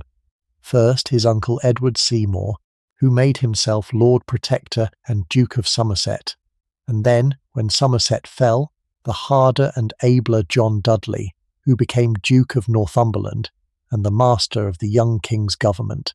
These were men of the new religion, and the boy himself had been raised by tutors who had filled his sharp, cold, precocious mind with the doctrines of the reformers, so that Edward was not merely a Protestant by upbringing, but a convinced and zealous one, a child who believed with his whole soul that the old faith was idolatry, and that God had called him to sweep it from his kingdom. With a reforming boy on the throne, and reforming men in power, the slow, uneven changes of Henry's reign now became a flood. For under Edward the English Reformation, which had been chiefly a matter of the king's authority rather than the people's worship, drove at last into the very heart of how the English prayed. The Mass, the ancient central rite of Christian worship in the West, the Latin Mass that Mary had known from her cradle and that her mother had taught her to revere as the living presence of God upon the altar, was abolished. In its place came a new service in the English tongue, set out in a new book of common prayer, and then a second, more radical book that stripped away nearly everything the old believers held sacred. The stone altars, where the Mass had been offered, were torn out of the churches and broken up, and plain wooden tables put in their place. The images of the saints, the painted rood screens, the statues of the Virgin, the shrines and the relics were pulled down and burned or smashed, and the glowing walls of the churches were whitewashed over, the centuries of colour and devotion buried under a coat of lime. The clergy were permitted to marry. The chantries where prayers had been said for the souls of the dead were dissolved and their wealth seized. In a few short years, the familiar landscape of English religion, the thing that had shaped every life from birth to death for 1,000 years, was deliberately and systematically dismantled. For most of the kingdom this was bewildering, and for many it was a grief, though the changes came with the force of law and few dared resist them openly.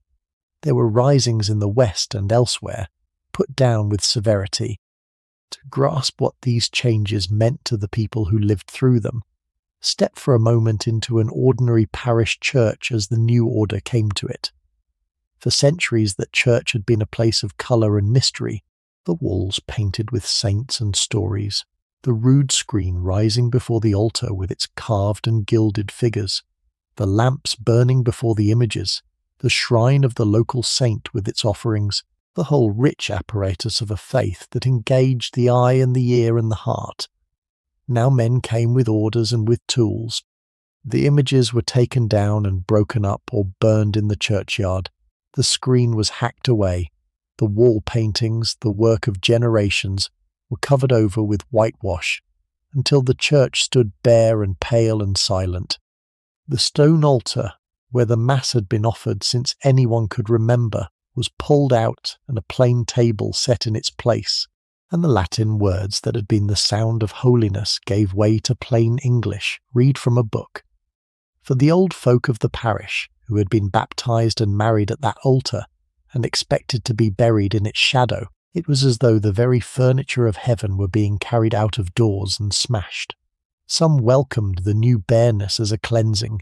Many more grieved in silence, bewildered, unable to understand why the faith of all their lives had suddenly become a forbidden thing. But for one woman in particular, the new order was not merely strange or unwelcome, it was an assault on everything she was. Mary was now a woman in her 30s, and she was, beyond any question, the foremost Catholic in England, the living embodiment of the old faith and the old queen who had died for it. Every altar that was broken, every mass that was forbidden, every whitewashed wall was the undoing of her mother's religion and her mother's memory, the triumph of the very cause that had cast Catherine down and broken Mary herself. She had been forced once, under threat of death, to deny this faith with her own signature, and the shame of that denial still burned in her. She would not deny it again. As the realm around her was remade in the image of the new religion, she set her face against the tide with all the granite stubbornness of her nature, and made of her own household a last island of the old faith in a kingdom turning Protestant. Her position was extraordinary and exposed. She was the heir to the throne, the next in line after the boy king, and as long as Edward had no children, she stood one young life away from the crown. This made her precious to all those across the kingdom who longed in secret for the return of the old religion, and a danger to the men who governed in Edward's name, for they understood very well that if Mary ever came to the throne, she would tear down everything they had built. She was also protected to a degree by her blood. She was first cousin to the Emperor Charles V, the mightiest Catholic monarch in the world, who watched over her interests and would not see his kinswoman ill-used without consequence. The regime had to handle her with care, for to push her too hard was to risk the anger of the emperor, whose armies and whose goodwill England could not afford to lose. And so a strange, tense, drawn-out struggle developed between the Lady Mary and the government of her little brother, a struggle fought not with armies but with summonses and refusals, with pressure and evasion, over a single point that had become for both sides the symbol of everything: whether Mary would be allowed to hear the Mass. It was a struggle that suited her, in its way, for it was a fight she could understand, and a hill she was prepared to die on. She had bent once, to save her life, and the bending had marked her forever. She would not bend again, not over this. The boy on the throne was her brother, and she had loved him as a baby, and felt for him still the affection of an elder sister. But Edward, raised to see the old faith as deadly poison, was implacable on the matter of religion, and the warmth between them curdled into a long, grieved conflict. He could not bear that his own sister, the heir to his crown, should cling to the idolatry he had sworn to destroy. She could not bear that her young brother, whom she loved, should have been turned into the instrument of the very heresy that was unmaking their father's kingdom and their mother's faith. Brother and sister, the last legitimate hope of the Tudor line and its Catholic shadow, were set against each other over the deepest question there was, and neither would yield. The whole of Edward's short reign for Mary became one long defence of the right to worship as her mother had taught her, against a brother and a council determined to make her stop. And it is into the heart of that defence, the years when Mary made her own chapel the last refuge of the Mass in England, that we turn now. Mary's defiance under her brother's government was open, deliberate, and astonishingly bold. In her own houses, surrounded by her own household, she went on having the Mass celebrated daily by her chaplains in the old forbidden manner, in flat defiance of the law of the land, and she made no secret of it. To her this was not rebellion, but fidelity. She had promised, she said, to keep the faith as it had stood at her father's death, and her conscience would not let her do otherwise, and she would obey the king her brother in all things lawful, but not in this, for this touched her soul, and her soul belonged to God and not to the council. It was the very principle her mother had taught her in those smuggled letters of long ago, obedience in all things save those that touched conscience. And she lived it out now on the largest stage, the heir to the throne openly breaking the law of the realm in the name of the faith she would not surrender. The council could not let it pass, for if the king's own sister and heir flouted the new religion with impunity, the law itself would be worth nothing. So began a long campaign of summonses and letters and visitations. She was ordered to conform. She refused. Her chaplains were threatened, and some were arrested and imprisoned for saying the Mass. She demanded them back and got fresh ones. Commissioners came to her house to enforce the law. She met them at the gate, or from a window, with the cold, courteous immovability that was her great weapon, and sent them away no further forward. She wrote to the council in terms of wounded majesty, reminding them who she was, the daughter of a king, and the sister of a king, and the heir of England, and warning them that she would die rather than betray her conscience. On one celebrated occasion she rode into London to visit her brother, accompanied by a great train of her gentlemen and retainers, scores upon scores of them, and every one of them carried openly and on display a set of rosary beads, the forbidden beads of the old religion, so that the whole city saw the heir to the throne ride through the streets at the head of a small army of Catholics, flaunting the very symbols the law had banned. It was magnificent, theatrical defiance, and it was meant to be seen. There was a confrontation, too, that has come down to us, when Mary was brought before her brother and his counsellors to be reasoned and pressured into obedience, and it shows her at her most formidable. They put it to her gently and then sternly that she must conform to the law of the land and give up the Mass. And she answered them, before the boy king himself, that her soul was God's, and that she would not change her faith to please any man, that she had promised to keep the religion as it stood at her father's death, and that they might take her life, but they would not take her conscience. The young king, grieved and baffled that his own sister would not yield, argued the points of religion with her in his earnest, bookish way, and she, who loved him as a brother, even as she defied him as a subject, would not be moved by all his learning. It was a painful scene, the boy and the woman, brother and sister, set against each other over the deepest thing there was, neither able to give way, neither able to reach the other. Mary is said to have wept, but she did not bend. She told them plainly that she would rather lay her head on the block than forsake the faith of her mother and her church, and in the end they could do nothing with her, for short of killing the heir to the throne and provoking the wrath of the emperor, there was no way to compel a woman so utterly resolved, and they let her go, defeated once again by the sheer immovable weight of her will. What made her defiance possible, what kept her chaplains from the gallows and herself from the tower, was the long shadow of her cousin the emperor.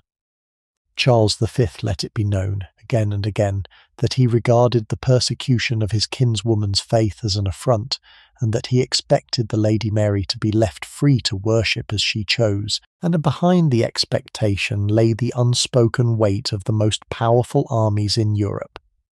The Emperor's ambassador in London pressed Mary's case constantly, and the council, unwilling to provoke a war with the Habsburg Colossus over the private devotions of one woman, kept drawing back from the brink. There were moments when they seemed ready to force the issue, when the pressure grew so heavy that she feared her chapel would be shut by main force and herself compelled to conform, and in one of those moments, in the year 1550, a desperate scheme was laid for her to escape the kingdom altogether. The plan was to spirit her away by sea.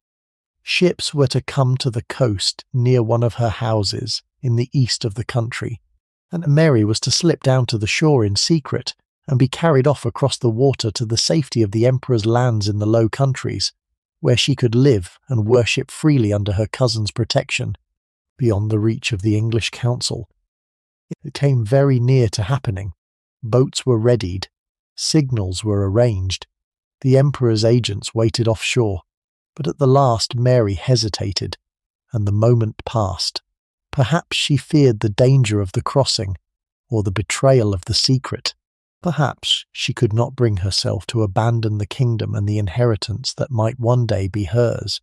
Perhaps it was simply that to flee was to give up, and giving up was not in her. Whatever the reason, she did not go. She stayed and went on with her quiet, stubborn, dangerous resistance, and the chance of escape was let fall. It was, as things turned out, the most fateful hesitation of her life, for had she fled the country she might never have come to the throne at all, for the years of her defiance under Edward, hard and frightening as they were, accomplished something that her enemies never intended. They made her.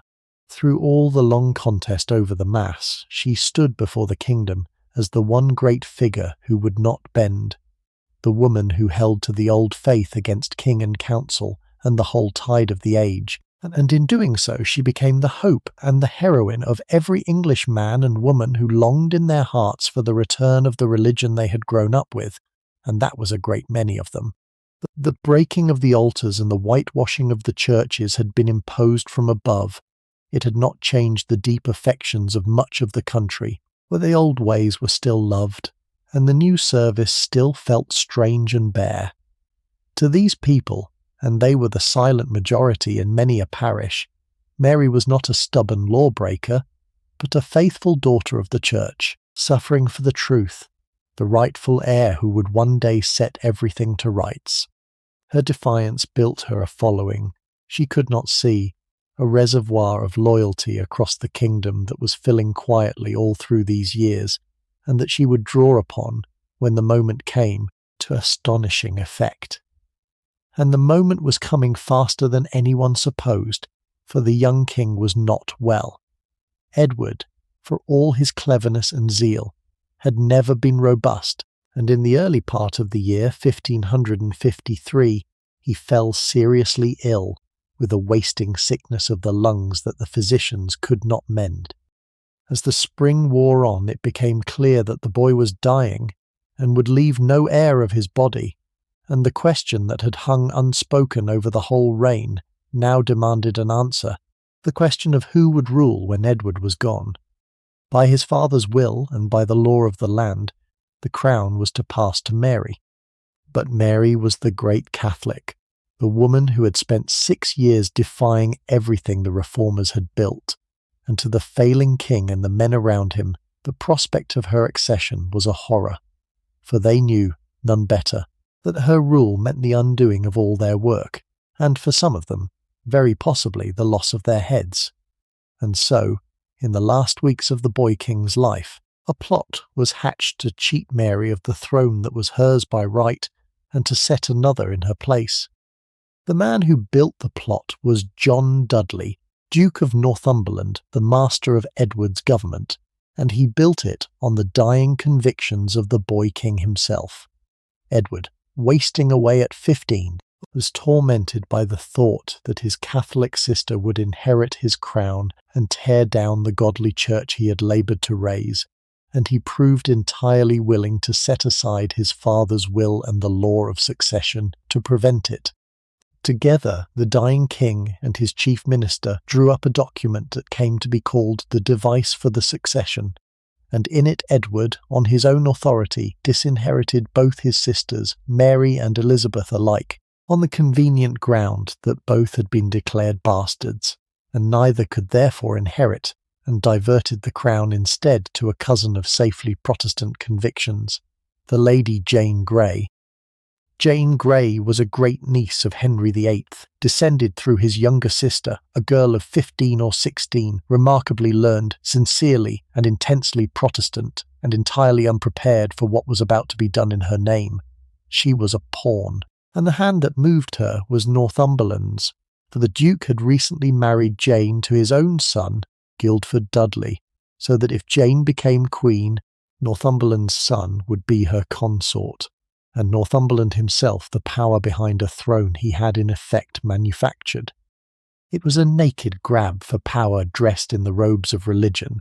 the securing of the Reformed Church and the Dudley family's fortunes in a single stroke, and it depended entirely on one thing, that when Edward died, Mary could be seized or neutralised before she could rally the kingdom to her rightful claim. A Mary at liberty, proclaiming herself queen with the law on her side, was the one thing that could undo the whole scheme. So as the boy king sank toward death in the early summer, the trap was laid. Edward died on the 6th of July in the year 1553, a boy of 15 worn out by his illness, and for several days his death was kept a close secret, while Northumberland moved to spring the trap and secure Mary. She was summoned urgently to her dying brother's side, a summons that was in truth a lure, for the plan was that she should ride to London and into Northumberland's hands, where she could be held fast and prevented from raising any opposition while Jane was proclaimed queen. Had Mary obeyed, had she ridden trustingly to the capital, the plot might well have succeeded, and she might have ended her life a prisoner while another wore her crown. But Mary, who had survived 20 years of danger by a hard-won instinct for treachery, did not walk into the trap. For as she rode south toward London in answer to the summons, warning reached her on the road. Word came, from friends who had got wind of the true state of things, that her brother was already dead, that the summons was a snare, that Northumberland meant to take her and crown Jane Grey in her place. It was the most dangerous moment of her life, a moment that demanded an instant decision with everything at stake, and she made it without flinching. She turned. Instead of riding on to London and her enemies, she wheeled about and rode hard for the east, for her own country in East Anglia, where her estates lay, and her tenants and supporters were thickest, putting distance between herself and the men who meant to seize her, racing to reach safe ground before the trap could close. It was a flight, but it was also a gathering, for as she went, she sent out word in every direction that the king was dead, and that she, Mary, was the rightful and lawful Queen of England, and called upon all true subjects to come to her aid. Imagine that ride, for it was the hinge on which her whole life turned. A woman of 37, never strong, riding through the summer countryside by day and into the night with a small band of trusted servants, not knowing from one hour to the next whether the riders behind her were friends or the Duke's men sent to take her, stopping at the houses of those she hoped she could trust, and pressing on again before dawn, all the while uncertain whether her gamble would draw the kingdom to her, or leave her stranded and alone to be seized as a traitor. Everything depended on speed and on judgment, on reaching her own country before the trap closed, and on the wager that the people would rise for her once she called. A single misjudgment, a single betrayal by a host she had trusted, and the whole thing would have ended in her capture, and the history of England would have run another way entirely. She rode on through it all, with the cold steadiness that danger always brought out in her, the same quality that had let her face down her father's commissioners as a girl, and she did not falter. The years of peril had taught her, if nothing else, how to keep her head when her life hung by a thread, and now, when it mattered most of all, that hard schooling served her. She made first for one of her strong houses, and then fell back to the great castle of Framlingham in Suffolk, a mighty fortress with high curtain walls, and there she raised her standard and made her stand, proclaiming herself queen and daring Northumberland to come and take her. It was an act of breathtaking boldness. She had no army, no treasury, no great lords yet declared for her, nothing but her right and her nerve and the deep reservoir of loyalty she had built across the years of her defiance. By every cold calculation she should have failed. Northumberland held London, the Tower, the Treasury, the Council, the machinery of the state, and the navy. He had proclaimed Jane Queen in the capital and had the force to back it. She had a castle in Suffolk and a claim. And yet what happened next? was one of the most remarkable reversals in the whole history of the English crown, for the country came to her. As the news spread that Mary had raised her standard and claimed her right, the men of East Anglia, and then of county after county, began to rise in her support and stream toward Framlingham, the gentry bringing their tenants, the commons coming in their thousands, until the lone woman in her castle found herself at the head of a great and growing army of subjects, who believed, simply and stubbornly, that she was their lawful queen and Jane Grey an usurper. The loyalty that had been filling quietly all through the years of her defiance now poured out at once. The thing that Northumberland had not reckoned on, that no amount of control over the council and the Tower could overcome, was that the ordinary people of England, whatever their religion, believed in the rightful line of succession and in the daughter of Henry VIII, and they would not have a Dudley puppet foisted on them in her place. Even many who favoured the new faith balked at so naked a theft of the crown. The ground shifted under Northumberland's feet with terrifying speed, and the elaborate plot he had built began, within days, to collapse. The stolen throne was about to be reclaimed, and by the most unlikely of conquerors, a woman who had spent her whole adult life being cast down, who now at last was about to rise. In London, meanwhile, the usurpation went forward, but it went forward on hollow ground. Jane Grey was conveyed to the Tower, and there proclaimed queen, the heralds crying her name through the streets. But the crying fell strangely flat, for the citizens who heard it received it in a sullen, bewildered silence, and at least one bold apprentice who spoke up for Mary's right had his ears cropped for it. The people did not want Jane. They had nothing against the poor girl herself, who had been thrust into her unwanted royalty weeping and protesting, but they knew that the true heir was Mary, the daughter of King Henry, and the proclamation of a Dudley daughter-in-law in her place smelt to them of exactly what it was, a theft. The silence in the streets of London was the first sign that Northumberland had badly misjudged his countrymen, and it would not be the last. For the news from the east was all bad for the Duke. Mary's standard at Framlingham was drawing men to it in ever greater numbers, the gentry of the eastern counties declaring for her and bringing their followers, the commons flocking in. The ships that Northumberland had sent to blockade the coast and prevent her escape going over to her side, their crews mutinying for Mary and turning their guns to her cause. Town after town proclaimed her queen.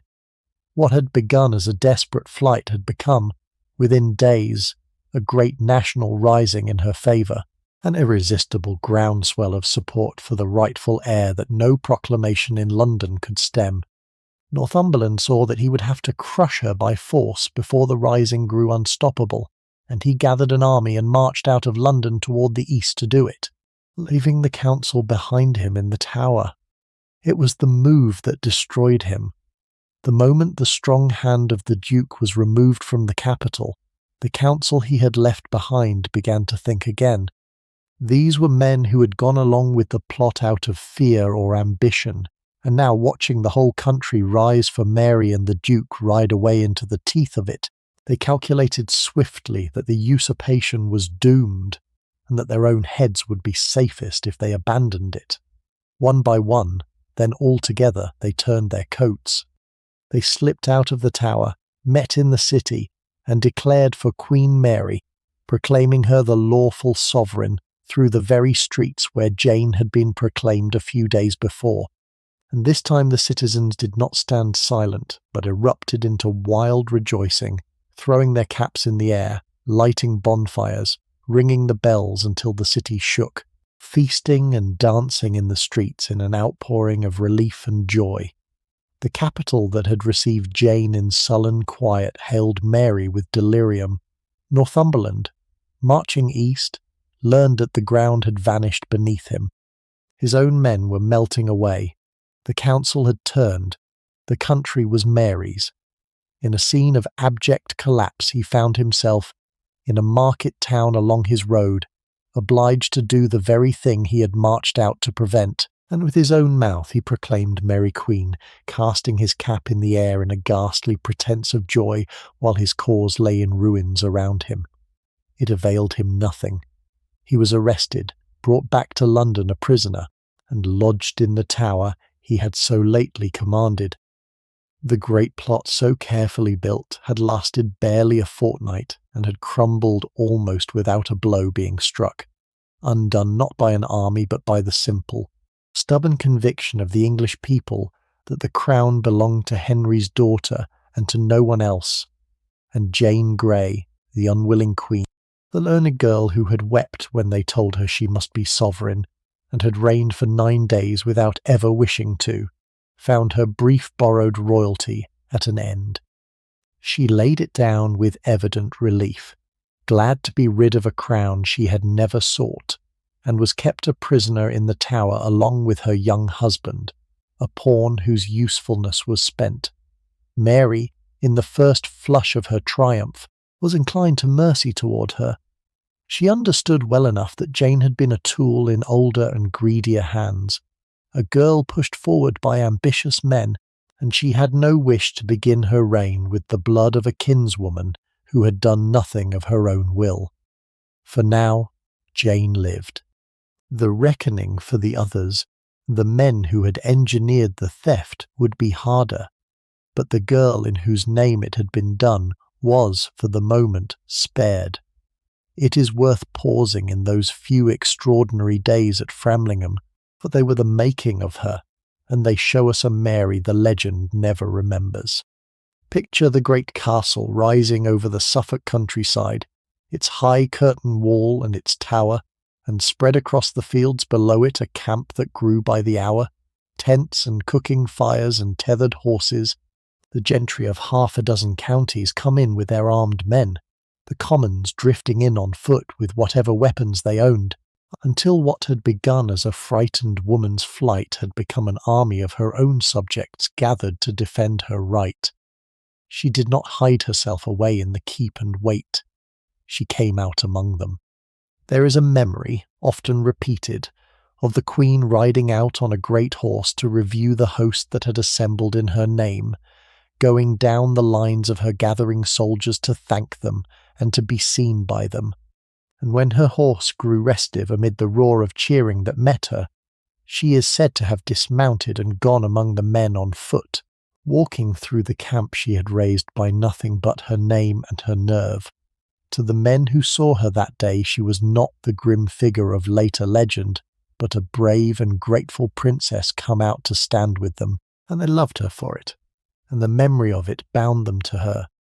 And every hour brought fresh news of her cause prospering. The ships that the government had sent to patrol the coast and cut off her escape, their crews learning how the wind was blowing, mutinied against their officers and declared for Mary, and their guns and their seamen and their stores came over to her side. Couriers rode in with word of this town and that county proclaiming her queen. What had looked a few days before like the doomed gesture of a claimant without an army had become an unstoppable swelling of the whole eastern half of the kingdom in her favour, and it was plain to everyone in that growing camp that the tide had turned and that the daughter of Henry VIII would have her own. The lone woman who had raised her standard in desperation now sat at the head of a power that no force the usurpers could muster would dare to meet, and she had built it, against every probability, out of her right and her courage and the deep loyalty of ordinary people. So the impossible had happened. Mary Tudor, the cast-down princess, the bastardized daughter, who had spent the whole of her adult life being stripped of her rights and ground down and held in contempt, who had been declared no heir and very nearly seized and imprisoned, had reclaimed her father's throne against the entire machinery of the state, and had done it almost bloodlessly, carried to victory on a tide of popular love that her enemies had never imagined and could not withstand. She was beyond any dispute now the Queen of England, the first woman ever to hold the crown of England in her own right, not as the wife of a king, but as sovereign in her own person. After all the years of darkness, the wheel had turned all the way round, and the daughter of Catherine of Aragon stood at the summit at last. The triumph was complete, and it was sweet beyond anything she had known, and it remained only for her to come to her capital and claim it in the sight of her people, and to set upon her own head the crown that none before her had ever worn. She came to London in the high summer of 1553, riding into her capital at the head of a great procession to claim the throne she had won, and the city poured out to meet her in a rapture of welcome. The streets were hung with banners and tapestries, the conduits ran with wine, the guilds turned out in their liveries, and the church bells rang from every steeple, and the people crowded the way and the windows and the rooftops to cheer the Queen, who had triumphed against all the odds. After the grim uncertainty of the boy king's last years, and the squalid theft that had followed his death, here at last was something to rejoice in, the rightful heir come into her own, and London gave itself wholly to the joy of it. She rode through the acclaim in splendour, a small upright figure blazing with jewels, and the love that surged around her was real, and it was earned. The harvest of all those years when she had stood firm and the people had quietly taken her side. And riding close behind her in that triumphal entry was her sister Elizabeth.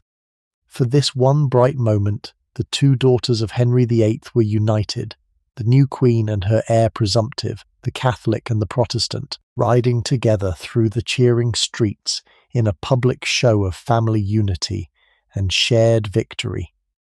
Whatever lay between them, the old wound of their mothers, the deep divide of their faith, the wariness that would harden into something worse, was set aside for the day, and Elizabeth, not yet 20, rode in honour at her sister's side, the second lady in the kingdom.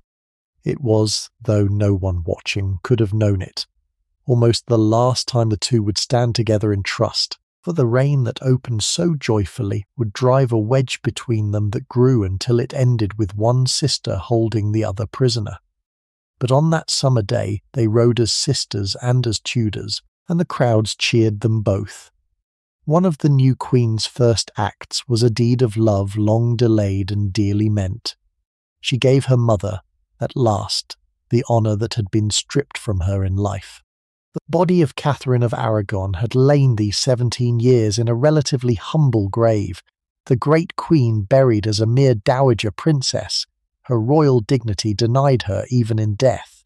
There was little Mary could do to undo the past, but she could and did insist that her mother's memory be cherished and her faith vindicated, and the very fact of Mary's accession was itself a kind of restoration of Catherine, the daughter's crown, a posthumous answer to the mother's wrongs.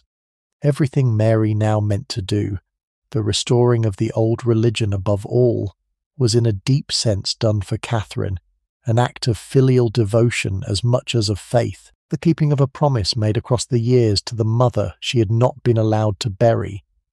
In the autumn she was crowned. The day before the crowning, by ancient custom, she rode in procession through the city, from the Tower to Westminster, and London made of it another festival, the streets newly gravelled and railed, the houses hung with rich cloths and tapestries, pageants staged at the great crossings with children speaking verses in her honour, choirs singing, fountains flowing with wine, the conduits running so that the people might drink the Queen's health. Mary rode through it all in a chariot covered in cloth of gold, her gown of gold and her hair loose about her shoulders as a maiden's was on such a day, a heavy circlet of gold and jewels upon her head so weighty, it was said that she had at times to hold it up with her hand. Behind her came the ladies of the realm and the great officers in their splendour, and the whole long glittering train wound through a city given over to rejoicing, the people pressing to see the Queen who had won her throne against all the odds pass by in her glory. For one who had spent so many years cast down and slighted, to be borne through her capital in such triumph, the crown almost too heavy to bear, must have been a vindication beyond words. And the next day she went to Westminster Abbey in the ancient ceremony of the English kings, and there, anointed with the holy oil and invested with the regalia, the crown of England was set upon her head, and she became a crowned and consecrated sovereign. It was a coronation unlike any before it in the whole long line of English monarchs, for never before had a woman been crowned Queen of England in her own right, as the ruler and not the ruler's wife.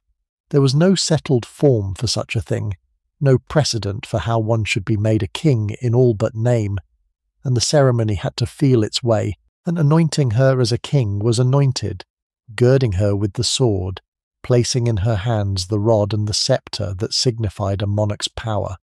When it was done, England had something it had never had before, a queen regnant who held the sovereign power herself and answered to no husband or father for it.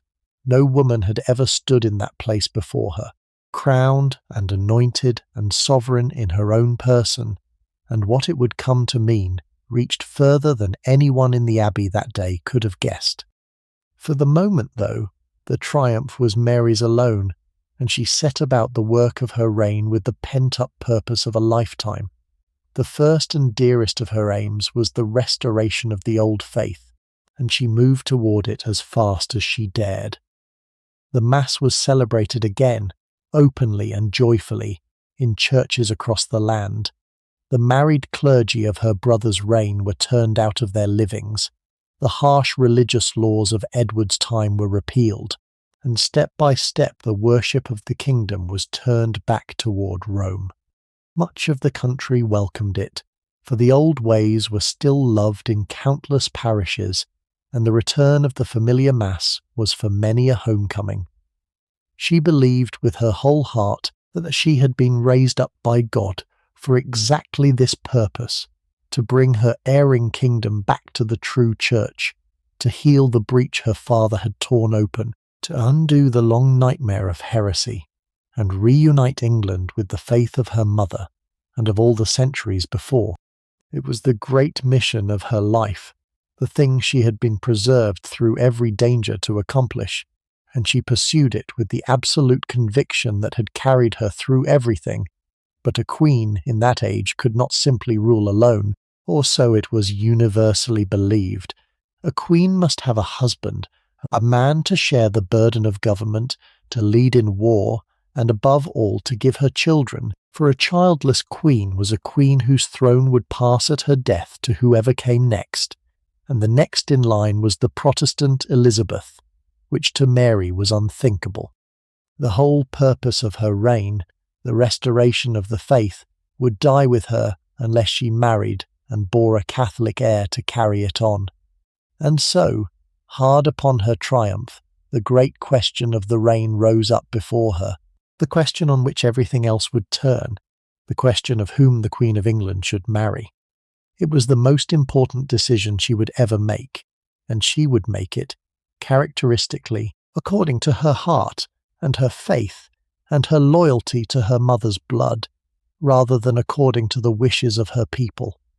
And in that choice lay the beginning of all the sorrows that were to come.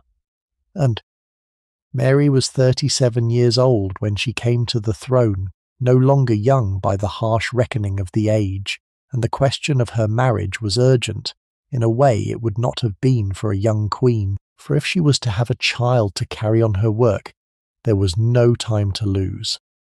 She had never married. The betrothals of her childhood had all dissolved, and the long years of her disgrace had left her unmarriageable, a bastardized princess whom no great prince would take. Now suddenly she was the greatest match in Europe, a reigning queen with a kingdom for a dowry, and the courts of Christendom turned their eyes on her.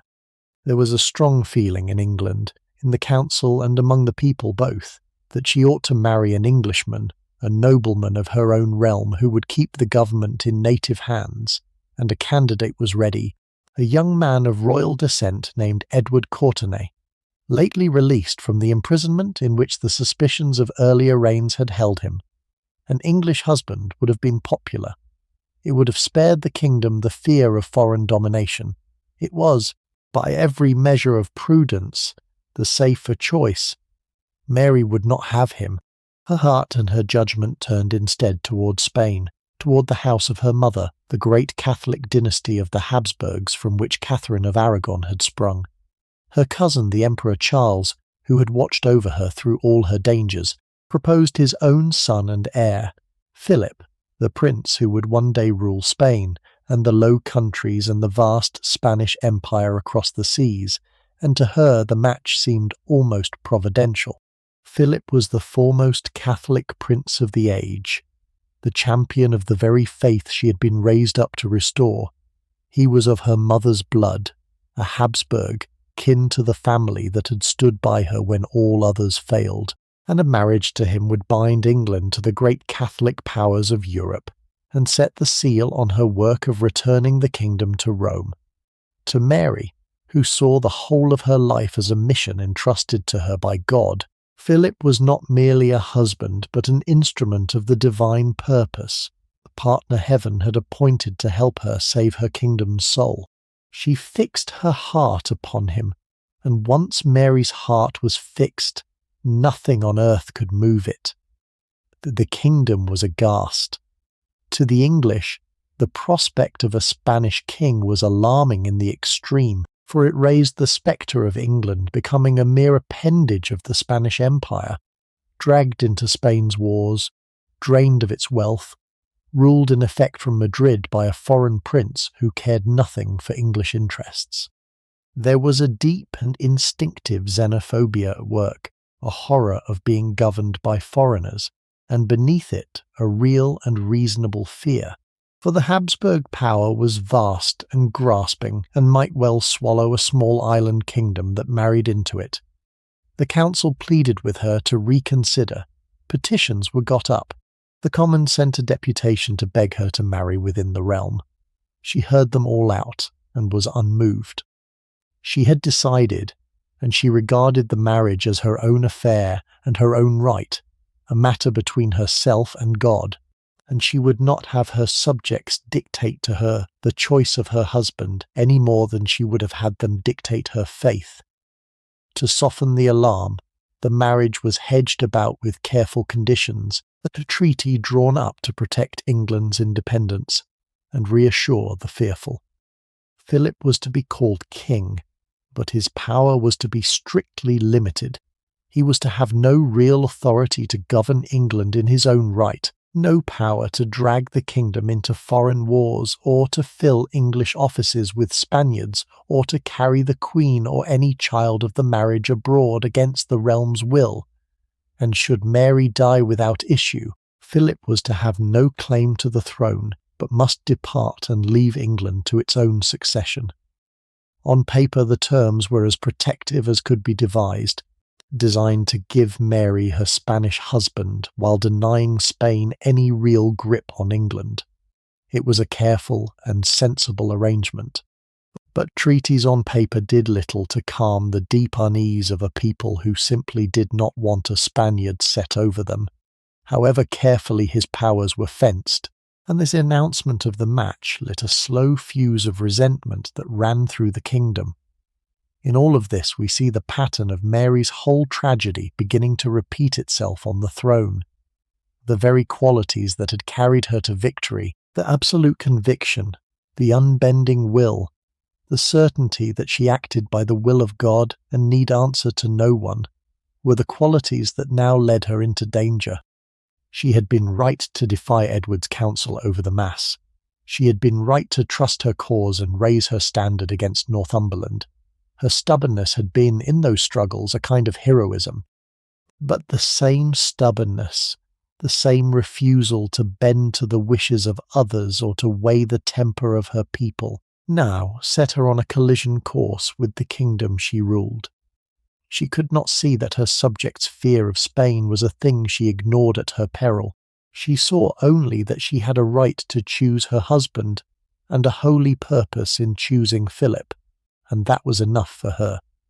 The flexibility that a ruler needs, the readiness to bend before a storm, was the one thing her hard life had never taught her.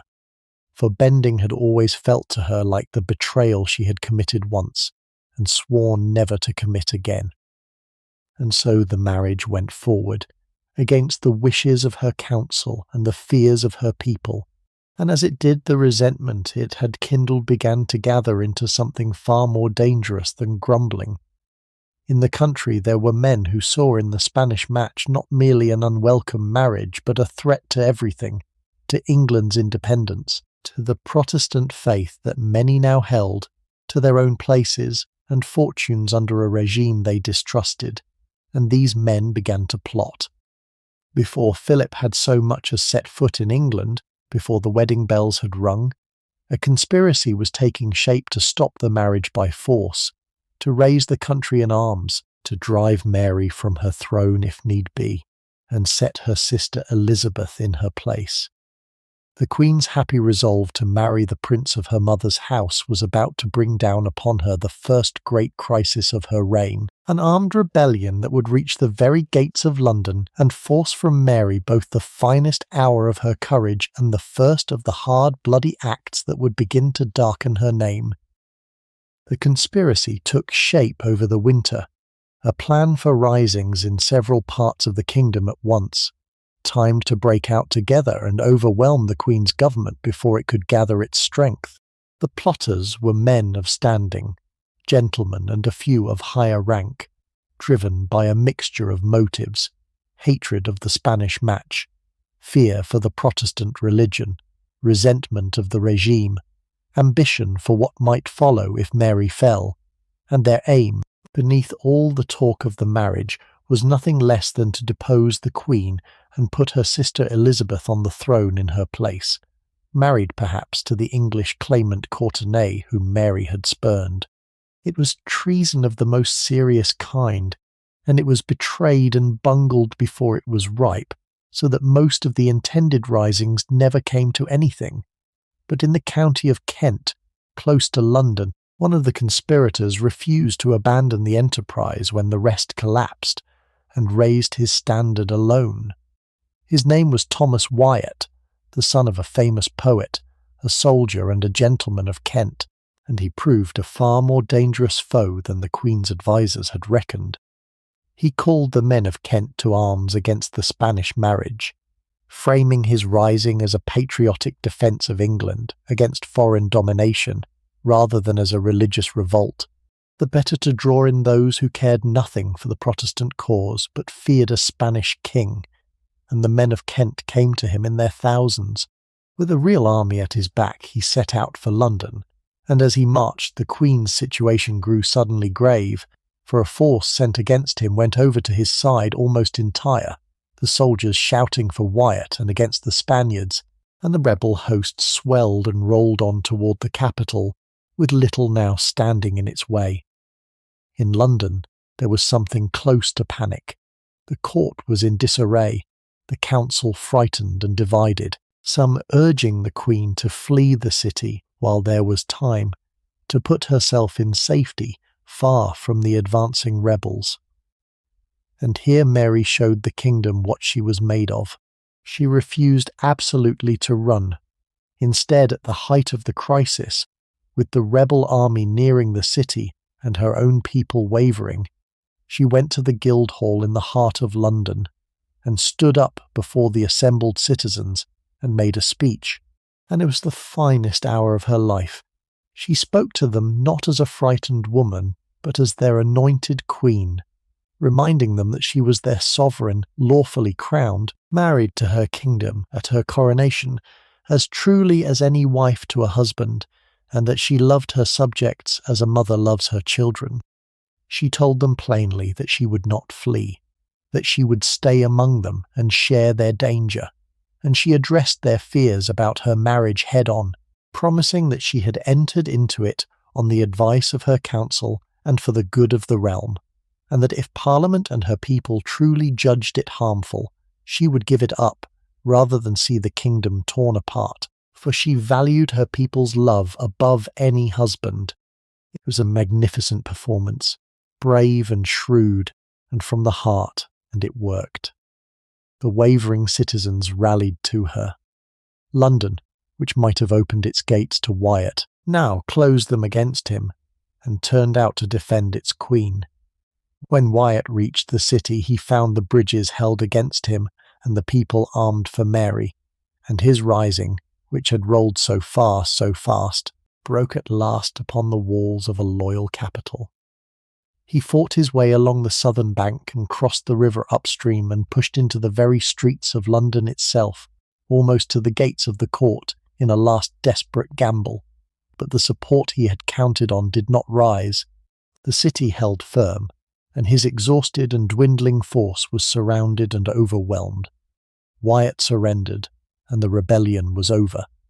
The Queen had faced down an armed revolt that had reached the streets of her own capital, and she had done it by her own courage and her own words, refusing to flee, rallying her people, holding her nerve when the men around her had lost theirs. It was the supreme vindication of everything bold and unbending in her nature, and it left her, for the moment, stronger than ever.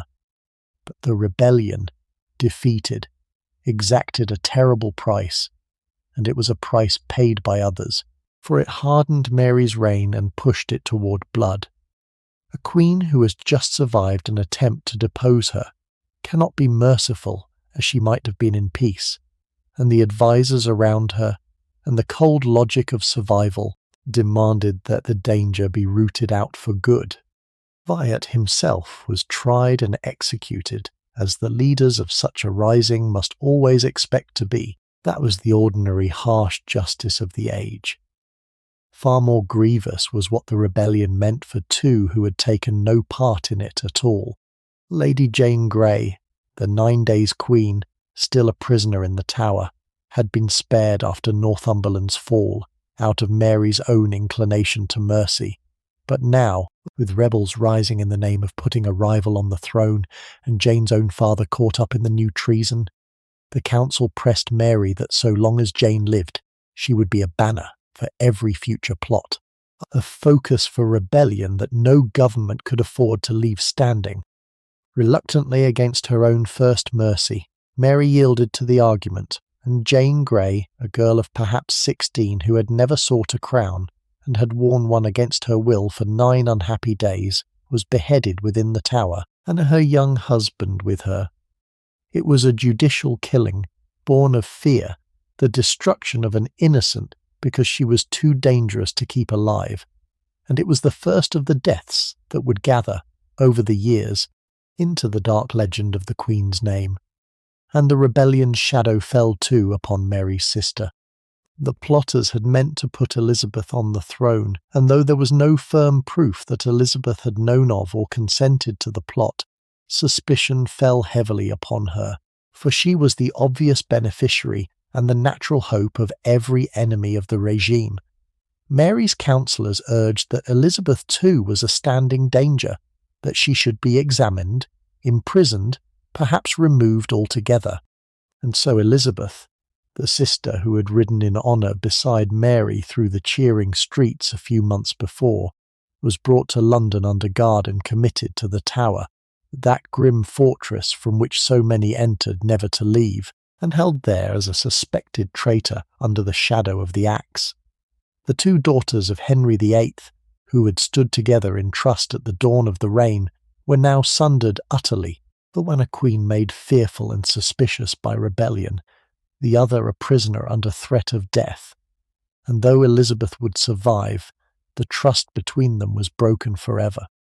The wedge that the Spanish marriage had begun to drive was now hammered home, and the road that led at last to the throne of the great Elizabeth ran, improbably, through the door of her sister's tower.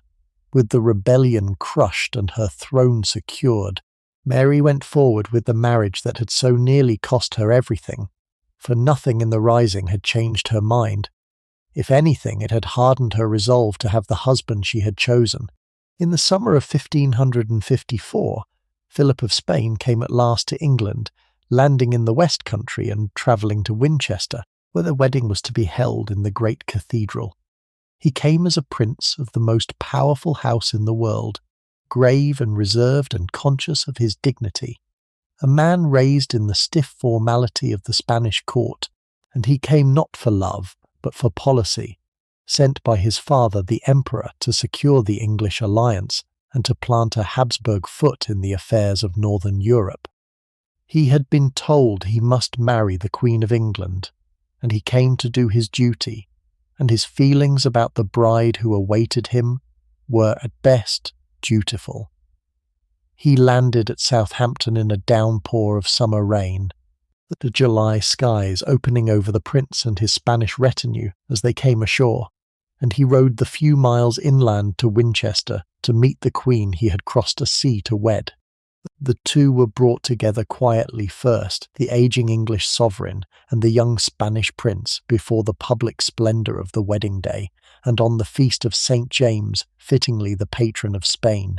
They were married in the ancient cathedral by the chief Catholic bishop of the realm, before a congregation drawn from the greatest houses of both nations. When the heralds afterward proclaimed the styles of the newly joined pair, the roll of their combined titles ran on and on, sovereigns not only of England and of Spain, but of a long string of realms and territories across Europe and beyond, a litany of grandeur that seemed to promise the marriage would lift the island kingdom onto the stage of a world empire. The promise, like so much else in her life, would come to nothing, but for that one day at Winchester it shone. For there was a painful inequality at the heart of the match, and it was not only one of power. Mary was 38, Philip was 27, 11 years her junior, a young man in the prime of life, marrying a woman past the first bloom of hers, worn by illness and by the hard years that had marked her. She was, by the accounts of those who saw her, small and thin and prematurely aged, her health uncertain, her face lined with the suffering of her life. He was a prince who might have had his pick of the young beauties of Europe. The Spaniards in his train writing home were frankly unimpressed with the Queen, finding her older and plainer than they had hoped, and Philip himself, whatever his courtesy, can have felt no spark of desire for the aging, ailing woman he had been sent to wed. The marriage on his side was a transaction, entered into for an empire's convenience, and carried through with cold correctness. And on her side it was something altogether different and far more sorrowful.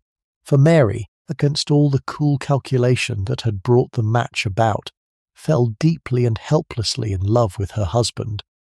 She had never been courted, never been desired, never in all her long lonely life been the object of a man's devotion, and now there was given to her a young and princely husband, the champion of her faith, and the partner of her great mission, and her starved heart fastened upon him with all the intensity of a nature that did nothing by halves.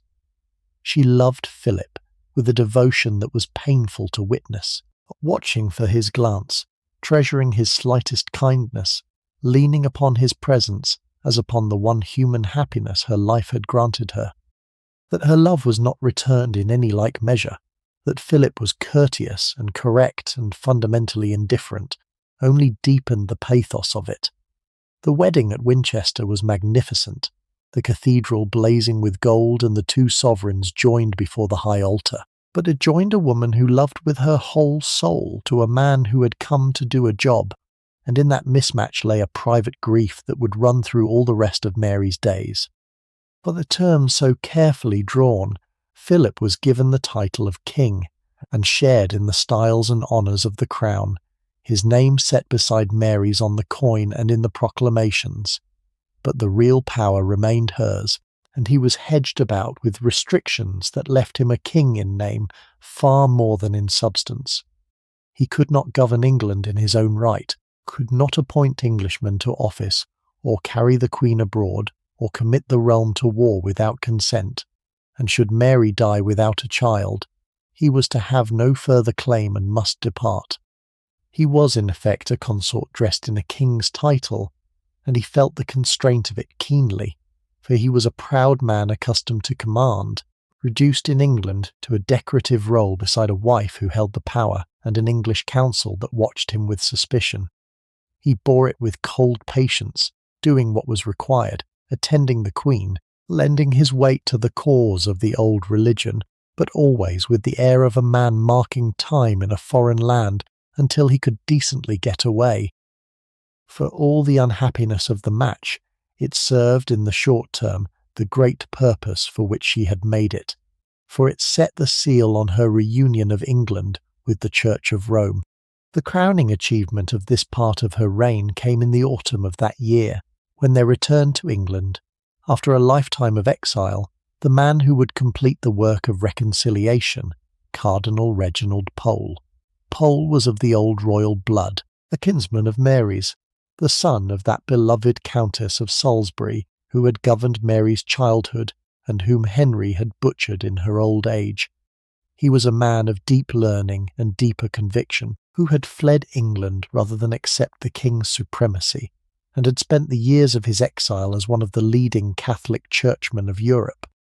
Now he came home as the Pope's own legate, sent to receive the kingdom back into the fold, and his return was for Mary the fulfillment of a dream, the homecoming of the true church, and of a man who embodied everything she had fought for. In a solemn ceremony before the assembled Parliament, with the King and Queen present, Cardinal Pole pronounced the absolution of the realm, lifting from England the long excommunication that had lain upon it since the break with Rome, and formally receiving the kingdom back into communion with the universal church.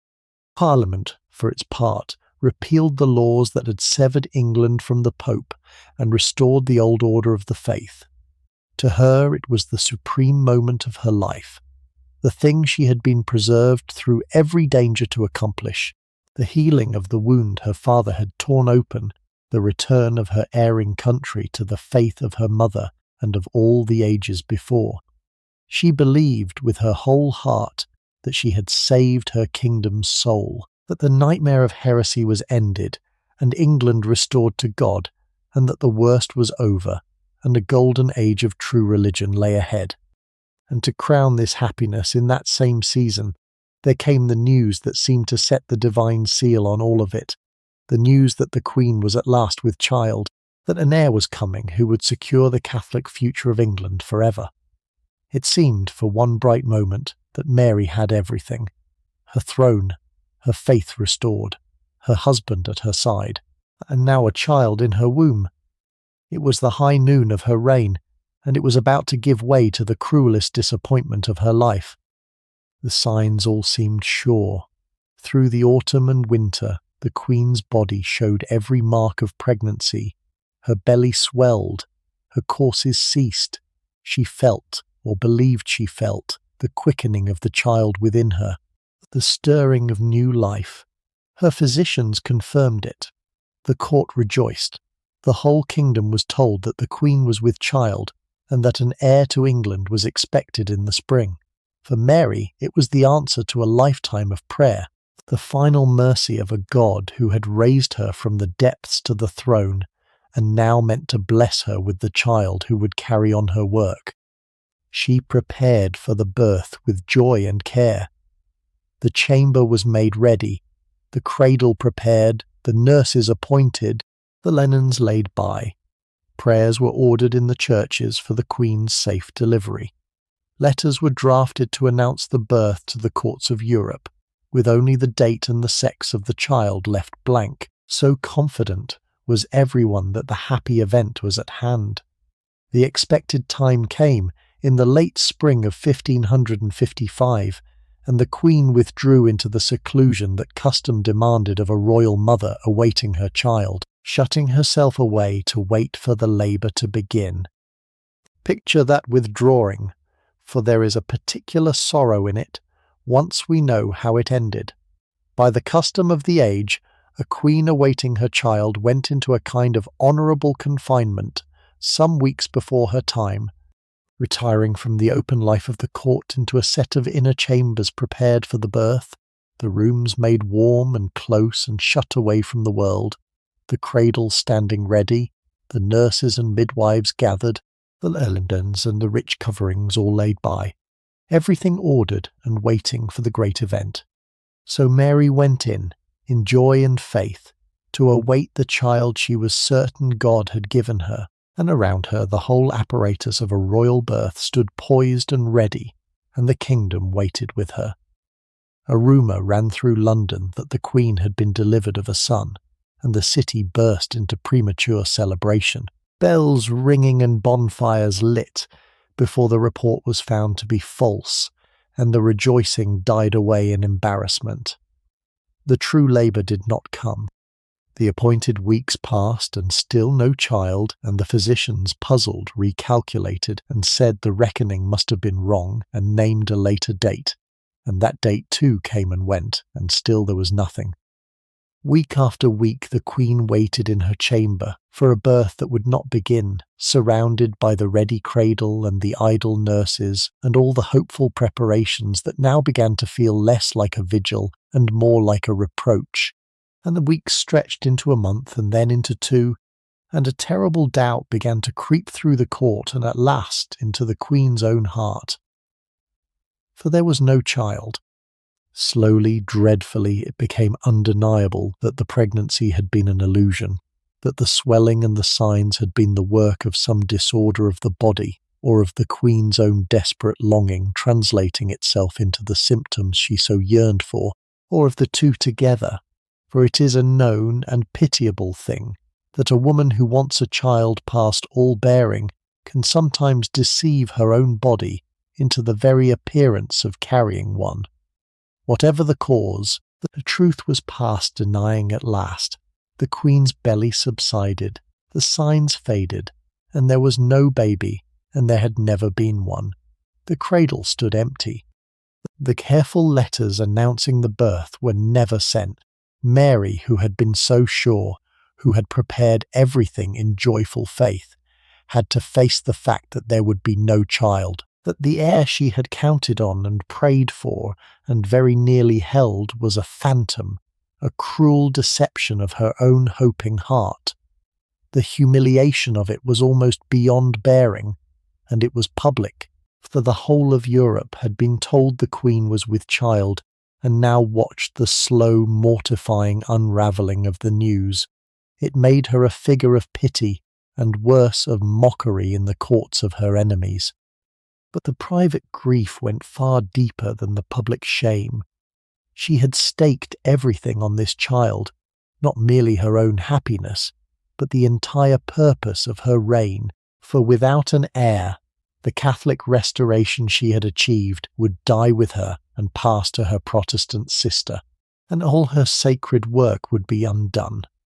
The phantom child was therefore not just a personal sorrow, but the first crack in the whole edifice of her hopes, the first sign that the divine favour she had been so certain of might not, after all, be hers, that God might not mean to give her the future she had believed he had promised. For a woman whose faith was the bedrock of her being, that doubt was a torment of the soul as much as of the heart. And it cost her, too, the one human comfort she had clung to, for the failure of the pregnancy hastened the departure of her husband. Philip had stayed in England, chiefly in expectation of the child, for an heir of his blood upon the throne of England was the great prize of the marriage. With no child coming, and his duty here apparently discharged, and pressing affairs calling him to his father's vast dominions abroad, he had little reason and less desire to remain. In the late summer of 1555, not long after the bitter truth of the phantom child was known, Philip left England for the continent, and she was desolate. She had loved him with all the pent-up passion of her lonely life, and his presence had been her one happiness. Now, with the child gone and her husband gone too, she was left alone in her grief, a queen abandoned by the man she adored, watching from the shore as his ship carried him away. She wrote to him, letters full of longing and devotion, begging him to return. He answered, when he answered, with the cool brevity of a man whose mind was elsewhere. The great love of her life had been given to one who did not want it, and now even his cold company was taken from her. So the high noon of the reign passed into shadow, and quickly.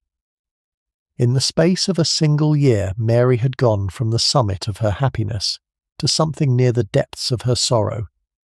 The child that was to crown everything had proved a phantom. Her certainty of God's favour was shaken. Her husband had sailed away and left her, and the future of all she had worked for was suddenly dark and doubtful. She was no longer young, her health was failing, and the heir on whom everything depended had not come, and now perhaps never would. A lesser or a different woman might have softened under such blows, might have turned inward to private grief and let the great causes go. Mary did the opposite. Wounded, abandoned, doubting heaven's favour and desperate to win it back, she threw herself with redoubled and terrible zeal into the one part of her mission that remained within her power, the rooting out of heresy from her kingdom, and it is here, in the season of her sorrow and her desperate piety, that the fires were lit which would burn her name black for all the centuries to come. And to understand the fires, we have to understand how Mary saw them, for she did not see herself as cruel. In her own mind and in the mind of the Church she served and of many of her contemporaries, heresy was not a private opinion to be tolerated, but a deadly contagion, a poison of the soul that, left unchecked, would damn not only the heretic, but all those he infected, and would call down the wrath of God upon the whole kingdom that harboured it. To burn a stubborn heretic was, in this view, a fearful mercy. It removed the source of infection. It offered the sufferer a last terrible chance to recant and save his soul before the end, and it warned all others of the fate that awaited obstinacy in error. She believed this with her whole heart. She believed that she had been raised up by God to save her people from heresy, that the false teaching of the Reformers led straight to hell, and that it was her sacred duty as a Christian queen to root it out by every means the law allowed, including the ultimate one. The fires, to her, were not a betrayal of her faith but its fullest expression, and so the old laws against heresy, which had been swept away under her brother, were revived, and a campaign began that would consume the rest of her reign. Those who held to the Reformed faith and would not return to the old were arrested, examined, and pressed to recant, and those who refused, who clung to their Protestant convictions in the face of every argument and every threat, were handed over to be burned at the stake. Over the last 3 or 4 years of the reign, something approaching 300 men and women died in this way, in towns across the south and east of England especially, burned in the public places before crowds of their neighbours. They were not, for the most part, great men. A few were bishops and scholars, but most were ordinary people, weavers and labourers and tradesmen and their wives, humble folk who had embraced the new faith in their hearts and would not deny it, and who went to a dreadful death rather than betray what they believed to be the truth. It is their number and their ordinariness, as much as the manner of their dying, that has fixed the horror of the Marian persecution in the national memory.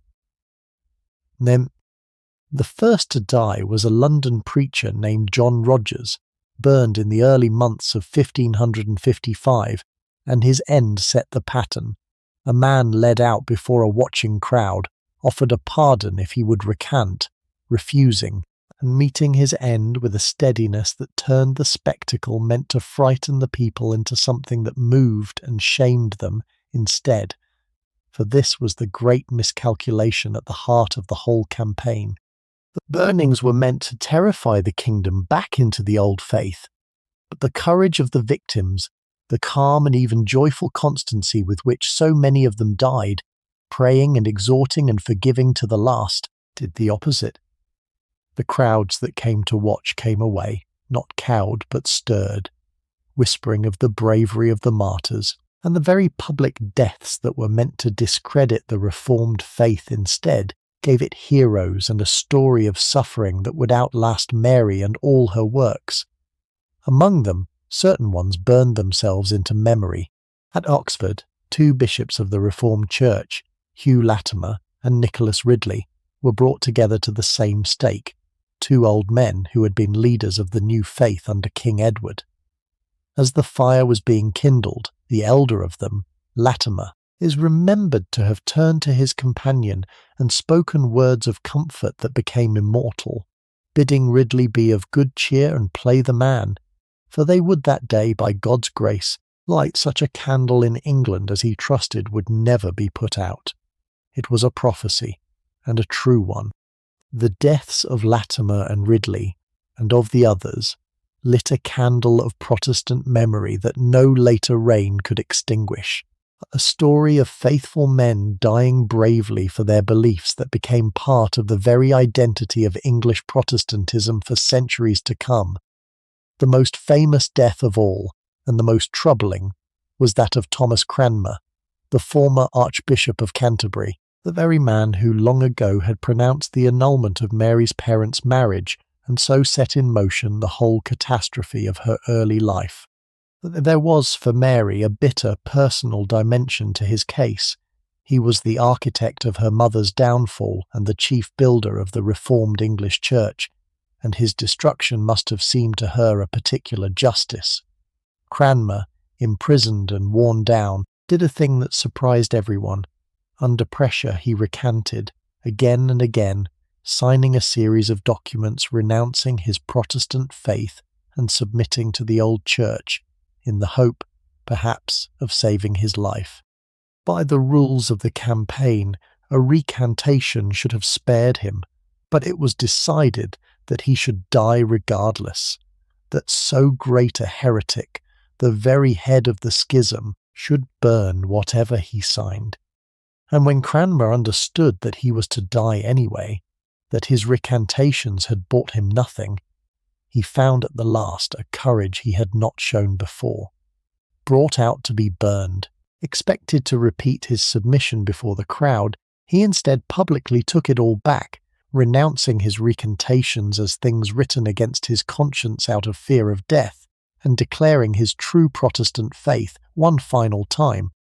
Then, when the fire was lit, he is remembered to have stretched out into the flames first the right hand that had signed the recantations, holding it steady in the fire as it burned, saying that the unworthy hand that had offended should be the first to suffer. It was an end that turned even a man's weakness into a kind of triumph, and it sealed his place among the martyrs forever. The cumulative effect of all this, year upon year, was to brand the Queen with the name by which she would be remembered ever after, Bloody Mary. The phrase fixed upon her the whole horror of the burnings, and made her, in the long memory of the English-speaking world, a byword for cruelty and fanaticism, the wicked Catholic Queen who burned good Protestants by the hundred, and the image was given its lasting form, a generation later, by a single immensely powerful book, a great history of the Protestant martyrs, compiled by a man named John Fox, which told the stories of those who had died, the words they spoke, the courage they showed, in vivid and unforgettable detail, and which became, after Mary's death, one of the most widely owned and read books in all of England, chained in churches beside the Bible itself. Through that book the burnings entered the national imagination and stayed there, and the woman who had ordered them became, for centuries of English Protestants, the very embodiment of popish cruelty. We must hold two things together here, if we are to be fair to the difficult truth of it. The burnings were a real and terrible cruelty, the deaths of hundreds of ordinary people for the crime of holding to their faith, and nothing about Mary's sincerity or her sufferings can make that anything other than what it was. To burn men and women alive for their beliefs is a horror, and the horror is not lessened by the conviction of those who ordered it. And yet it is also true that Mary did not invent religious persecution, that the burning of heretics was a thing her own age widely accepted and widely practiced, and that she acted throughout in the sincere and dreadful conviction that she was cauterizing a deadly wound in the body of her people before it could spread. She was a woman of her time, doing what the harsh logic of her faith and her age told her was right. And the tragedy is precisely that her sincerity led her into so much suffering inflicted on others. She believed she was saving souls. She was making martyrs, and a legend of her own cruelty that would outlive every good thing she ever did. And while the fires burned at home, her reign was darkening abroad as well, as the husband she loved drew her at last into a war that would cost England dear and break what remained of Mary's heart. For a year and more after his departure, Mary lived in the misery of his absence, writing her longing letters, pleading for his return, governing her kingdom with half her heart, while the other half waited on the coast for a ship that did not come. And then, in the spring of 1557, Philip came back to England, and Mary's joy at having him again was unbounded. But he had not come for love of her, nor for love of her kingdom. He had come to ask something, and the something was war. Philip was now King of Spain in his own right, his father the old emperor having laid down his vast crowns and retired at last to a monastery, and Philip was locked in the great struggle of the age between Spain and France, the two giants of Europe contending for mastery. He needed England's help against the French, her men and her money and her ships, and he had come to his English wife to get it, knowing that her devotion to him was the lever by which the thing might be done. It was exactly the danger that the English had feared from the first, the danger the careful marriage treaty had been written to prevent, that a Spanish king would use his marriage to drag England into Spain's quarrels, to spend English blood and treasure for Spanish ends. The treaty forbade it. The council resisted it. The kingdom wanted no part of a war with France that served only the interests of Philip and Spain. But she wanted to please her husband, and she wanted him to stay, and she let herself be persuaded that England's honour and interest lay in supporting him, and she pressed her reluctant council until they gave way. England declared war on France. And so the very thing the realm had dreaded came to pass. And it came to pass because the Queen could not refuse the man she loved, and it ended in the single most humiliating disaster of her reign. For the war went badly, and its great catastrophe struck at the one possession that England most prized. Across the narrow sea, on the coast of France, stood the town and fortress of Calais, the last fragment of the once great English Empire in France, the final foothold on the continent that English kings had held for more than 200 years. Calais was far more than a town. It was a symbol, the last living relic of the days when English kings had ruled wide lands in France and won the famous victories that every English schoolchild knew, a point of national pride out of all proportion to its size, held and garrisoned and treasured as the visible sign that England was still a power on the continent. And in the bitter winter, at the beginning of 1558, the French fell upon it in a swift surprise assault, and the garrison, undermanned and unprepared and unrelieved, could not hold, and Calais fell. The last English possession in France was lost, and lost on Mary's watch, in a war fought for her husband's sake. The manner of the loss made it sting the more, for it was a thing that careful watchfulness might have prevented. The French commander chose his moment with cold skill, striking in the depth of winter when the English least expected an attack, and when the marshes that helped to guard the town lay frozen hard enough to bear an army. The garrison had been let run down, its numbers thin, its defences neglected, its calls for reinforcement unheeded, for the government at home had not believed the danger real until it was too late. The outlying forts were stormed, the town was cut off and battered, and within a matter of days the place that England had held for more than 2 centuries was in French hands, the relieving force that might have saved it, never having come. It was less a heroic defeat than a careless one, a great possession lost through unreadiness, and that knowledge twisted the knife. When the news reached England it fell like a thunderclap. Men could scarcely believe that Calais, which had been English for as long as anyone's grandfather could remember, which seemed as fixed a part of the realm as any county at home, was simply gone, taken by the old enemy in a winter fortnight. There was shock and grief, and a great surge of anger, and much of the anger flowed toward the Queen, and the Spanish marriage, and the war that had been entered for Spain's sake, and had brought England nothing but this disgrace. The loss seemed to set a seal on the whole melancholy character of the reign. One more disaster heaped upon the failed harvests and the burnings and the sickness, and it deepened the sullen disenchantment of a people who had once carried Mary to her throne in joy, and now counted the sorrows her rule had brought them. The blow to the kingdom's pride was enormous, a national humiliation felt in every corner of the land, the loss of something that had been held so long it had come to seem a permanent part of what England was.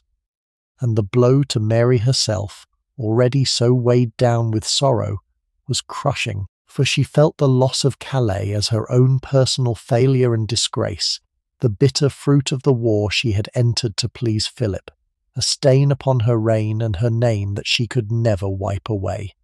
It is from this wound that the most famous and most poignant words attributed to her come, the words that have echoed down the centuries as the very voice of her grief.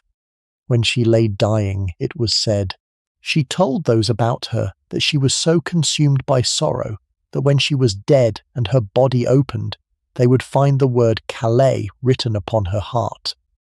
Whether she spoke those exact words or not, they capture a truth, that the loss of that town pierced her to the soul, that she carried it as a personal grief to her grave, the final proof, as it must have seemed to her, that everything she touched in these last years turned to ash. And so we come to the meaning of those strange and sorrowful words she would murmur at the very end, the claim that a lost city would be found graven upon her heart. It was no city of stone in some far country. It was Calais, the last of England's France, lost in a war she had not wanted to begin, but had begun for love, and grieved over to her dying breath. It is one of the saddest images in all the long history of the English crown. A queen on her deathbed, mourning not chiefly for herself, but for the town she felt she had lost her people, certain that her own heart bore the scar of it. There is something in it that cuts past all the legend of Bloody Mary, and shows us, for a moment, simply a woman who had tried to do right by everyone, by her God, her husband, her kingdom, and felt, at the end, that she had failed them all. For Philip, the war and its disasters meant little. He had what he wanted from the English alliance, such as it was, and the loss of Calais was England's grief, not his. Soon enough his affairs called him away once more, and he left England again, for the last time as it turned out, sailing back to his great dominions and his great wars, leaving his wife alone once more, sick and sorrowing and aging, in the cold of the kingdom he had used, and was now done with. He would not return. Mary, who had given him her whole heart, watched him go knowing perhaps that she would not see him again, and turned back to a reign that had curdled into one long disappointment, the heir unborn, the husband gone, the faith restored but won at the price of the fires. Calais lost her people's love cooling toward the queen they had once carried to the throne in triumph.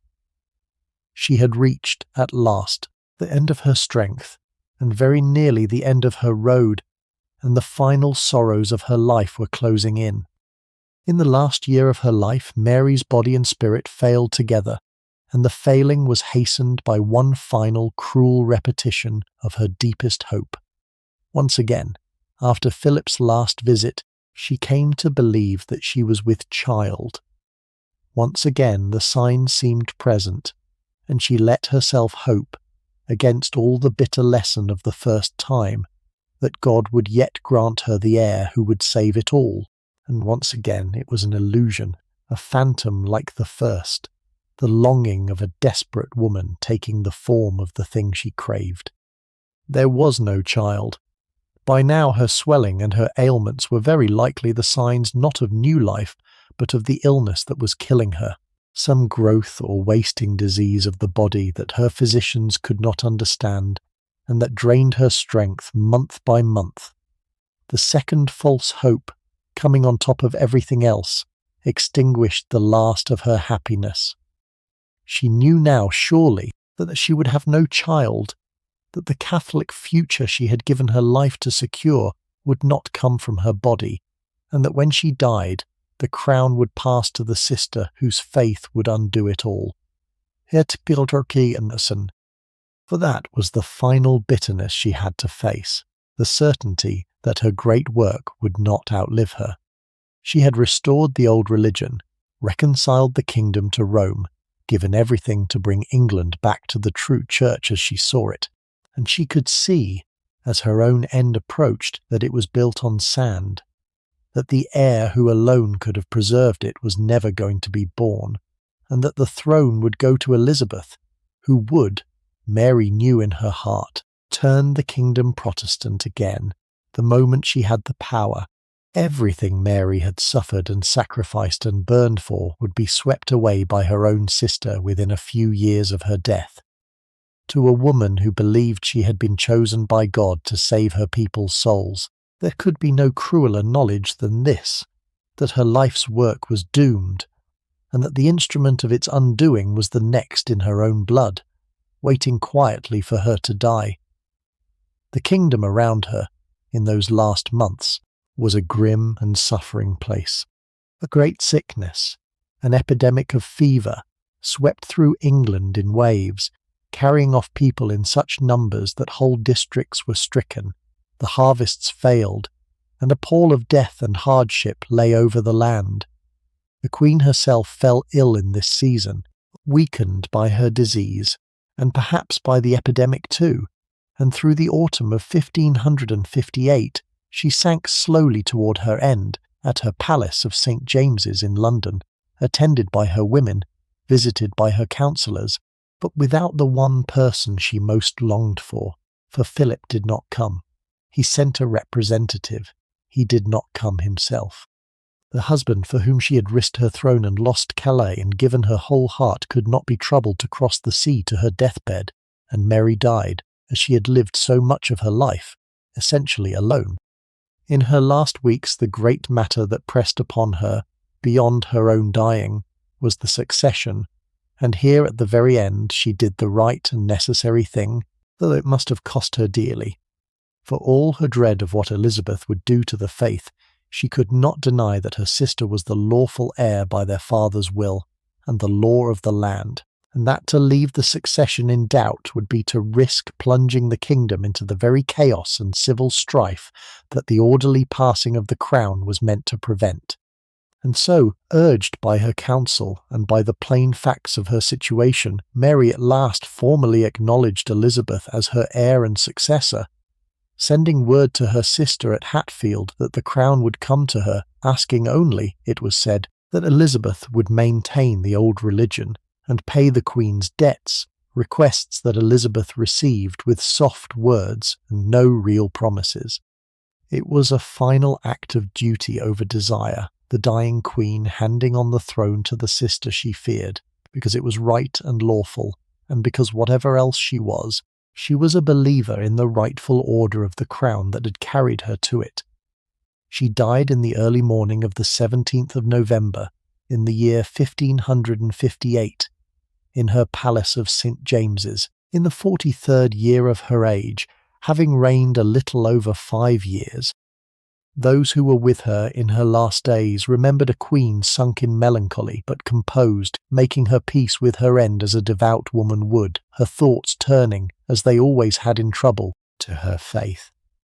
There is a tender and sorrowful story told of these final hours, that when her women wept about her bed and tried to comfort her, supposing that she grieved for the absent husband who had not come, she answered that they did not know what truly weighed upon her heart, and spoke then of the loss of Calais.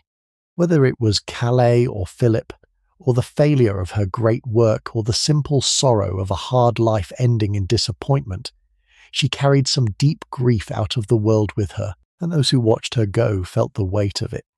And yet there was peace in it too, for she clung to the one thing that had never failed her. They say she heard Mass at the very end, lifting her eyes to the host she had loved and fought for all her life, and so passed out of the world in the faith of her mother, with Mass she had restored being celebrated before her dying eyes. It was in its way a fitting end for her to die with the thing she had given everything to restore there before her at the last. And in a final, strange symmetry, the man who had embodied her great work, her kinsman Cardinal Pole, the legate who had reconciled England to Rome, lay near death himself that same day in his own house across the river, and he followed her out of the world only a few hours later, the Queen and her Cardinal, the two great architects of the Catholic Restoration, passing on the same day as though the cause itself were dying with them, as in truth it was. Far off at Hatfield, the place where Mary herself had once been sent in her disgrace to serve in the infant Elizabeth's household, the wheel of fortune came full circle. There the council's messengers rode to find the new queen, and there beneath an oak tree in the park, by the story long told, the Lady Elizabeth received the news that her sister was dead, and that she was Queen of England.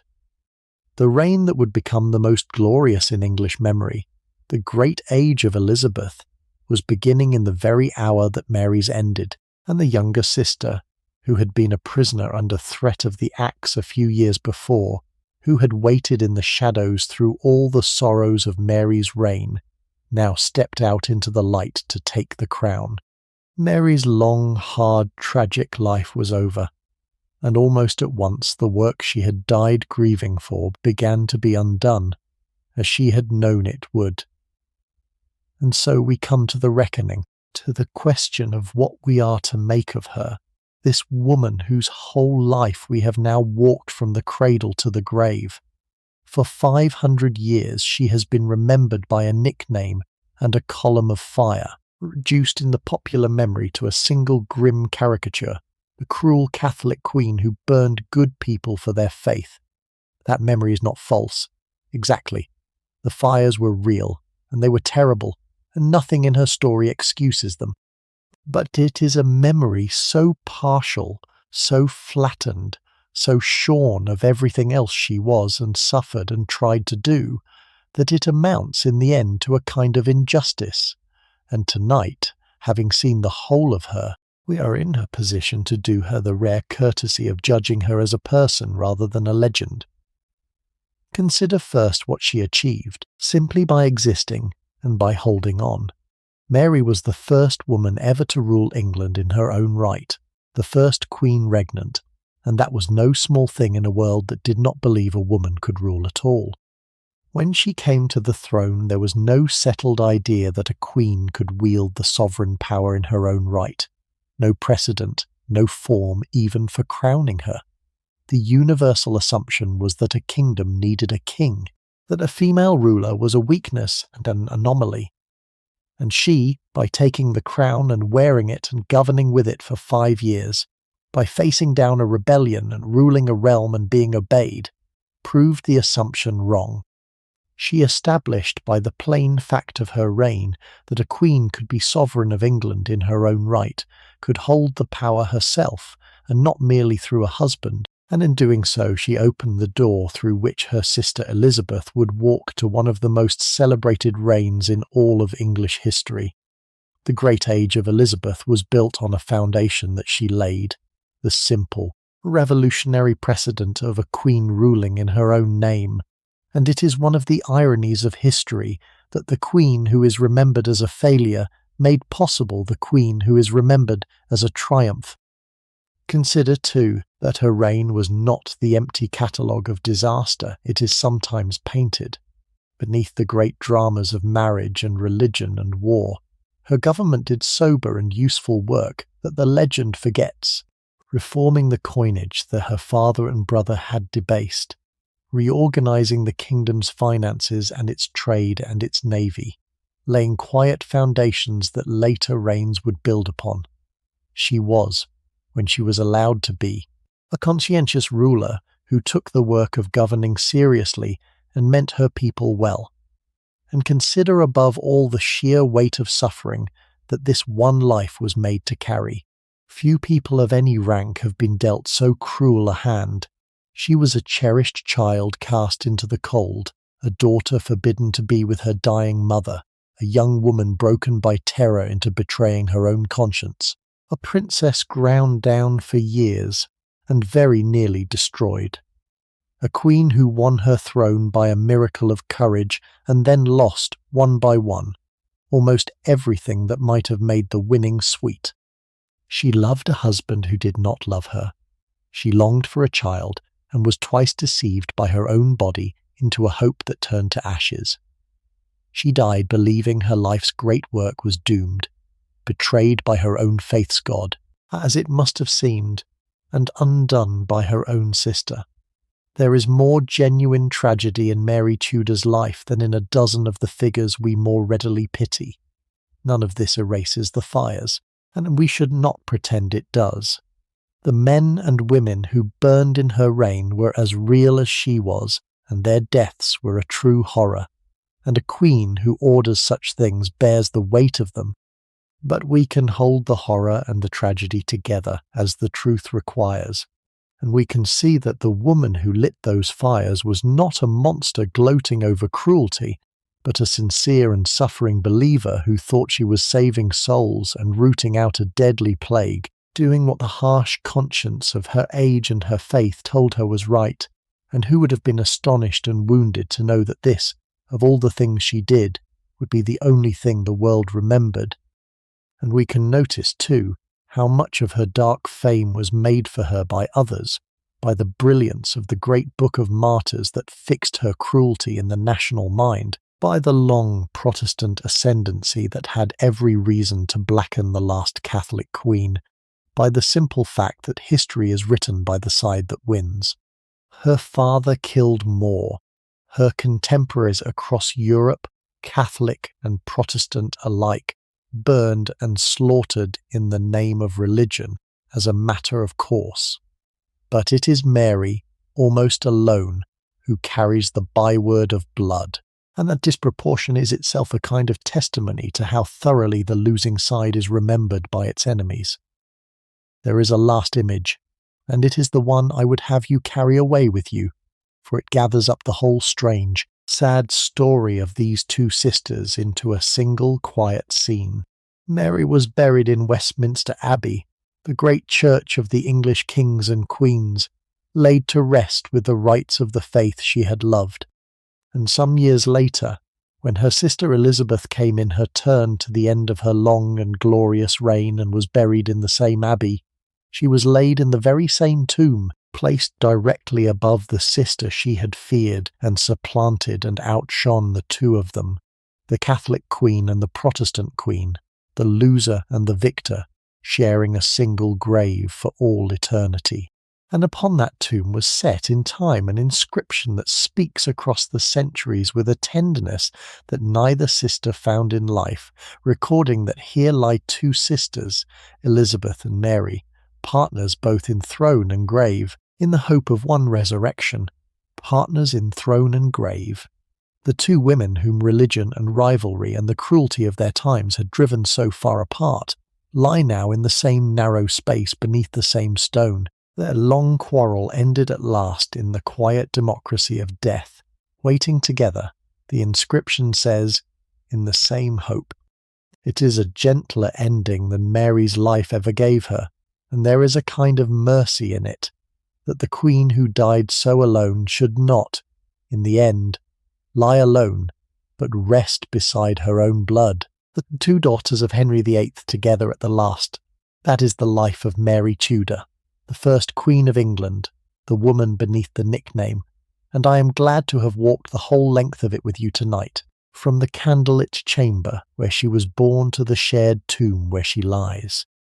If these long evenings in the company of the people of the past are a thing that brings you any peace, then you are always welcome to stay a while in this quiet corner and come back to it when you wish. And a gentle way to find your way back is simply to follow along, so that the next of these evenings will be here waiting for you. There is no need to do anything at all tonight but rest. We have spent these few hours together in a far-off century, and now the candles can go out, and the old palace can sink back into its long sleep. And so can you. Sleep well. Stay warm. Be kind to the people in your house. And I will see you in the next one. Good night.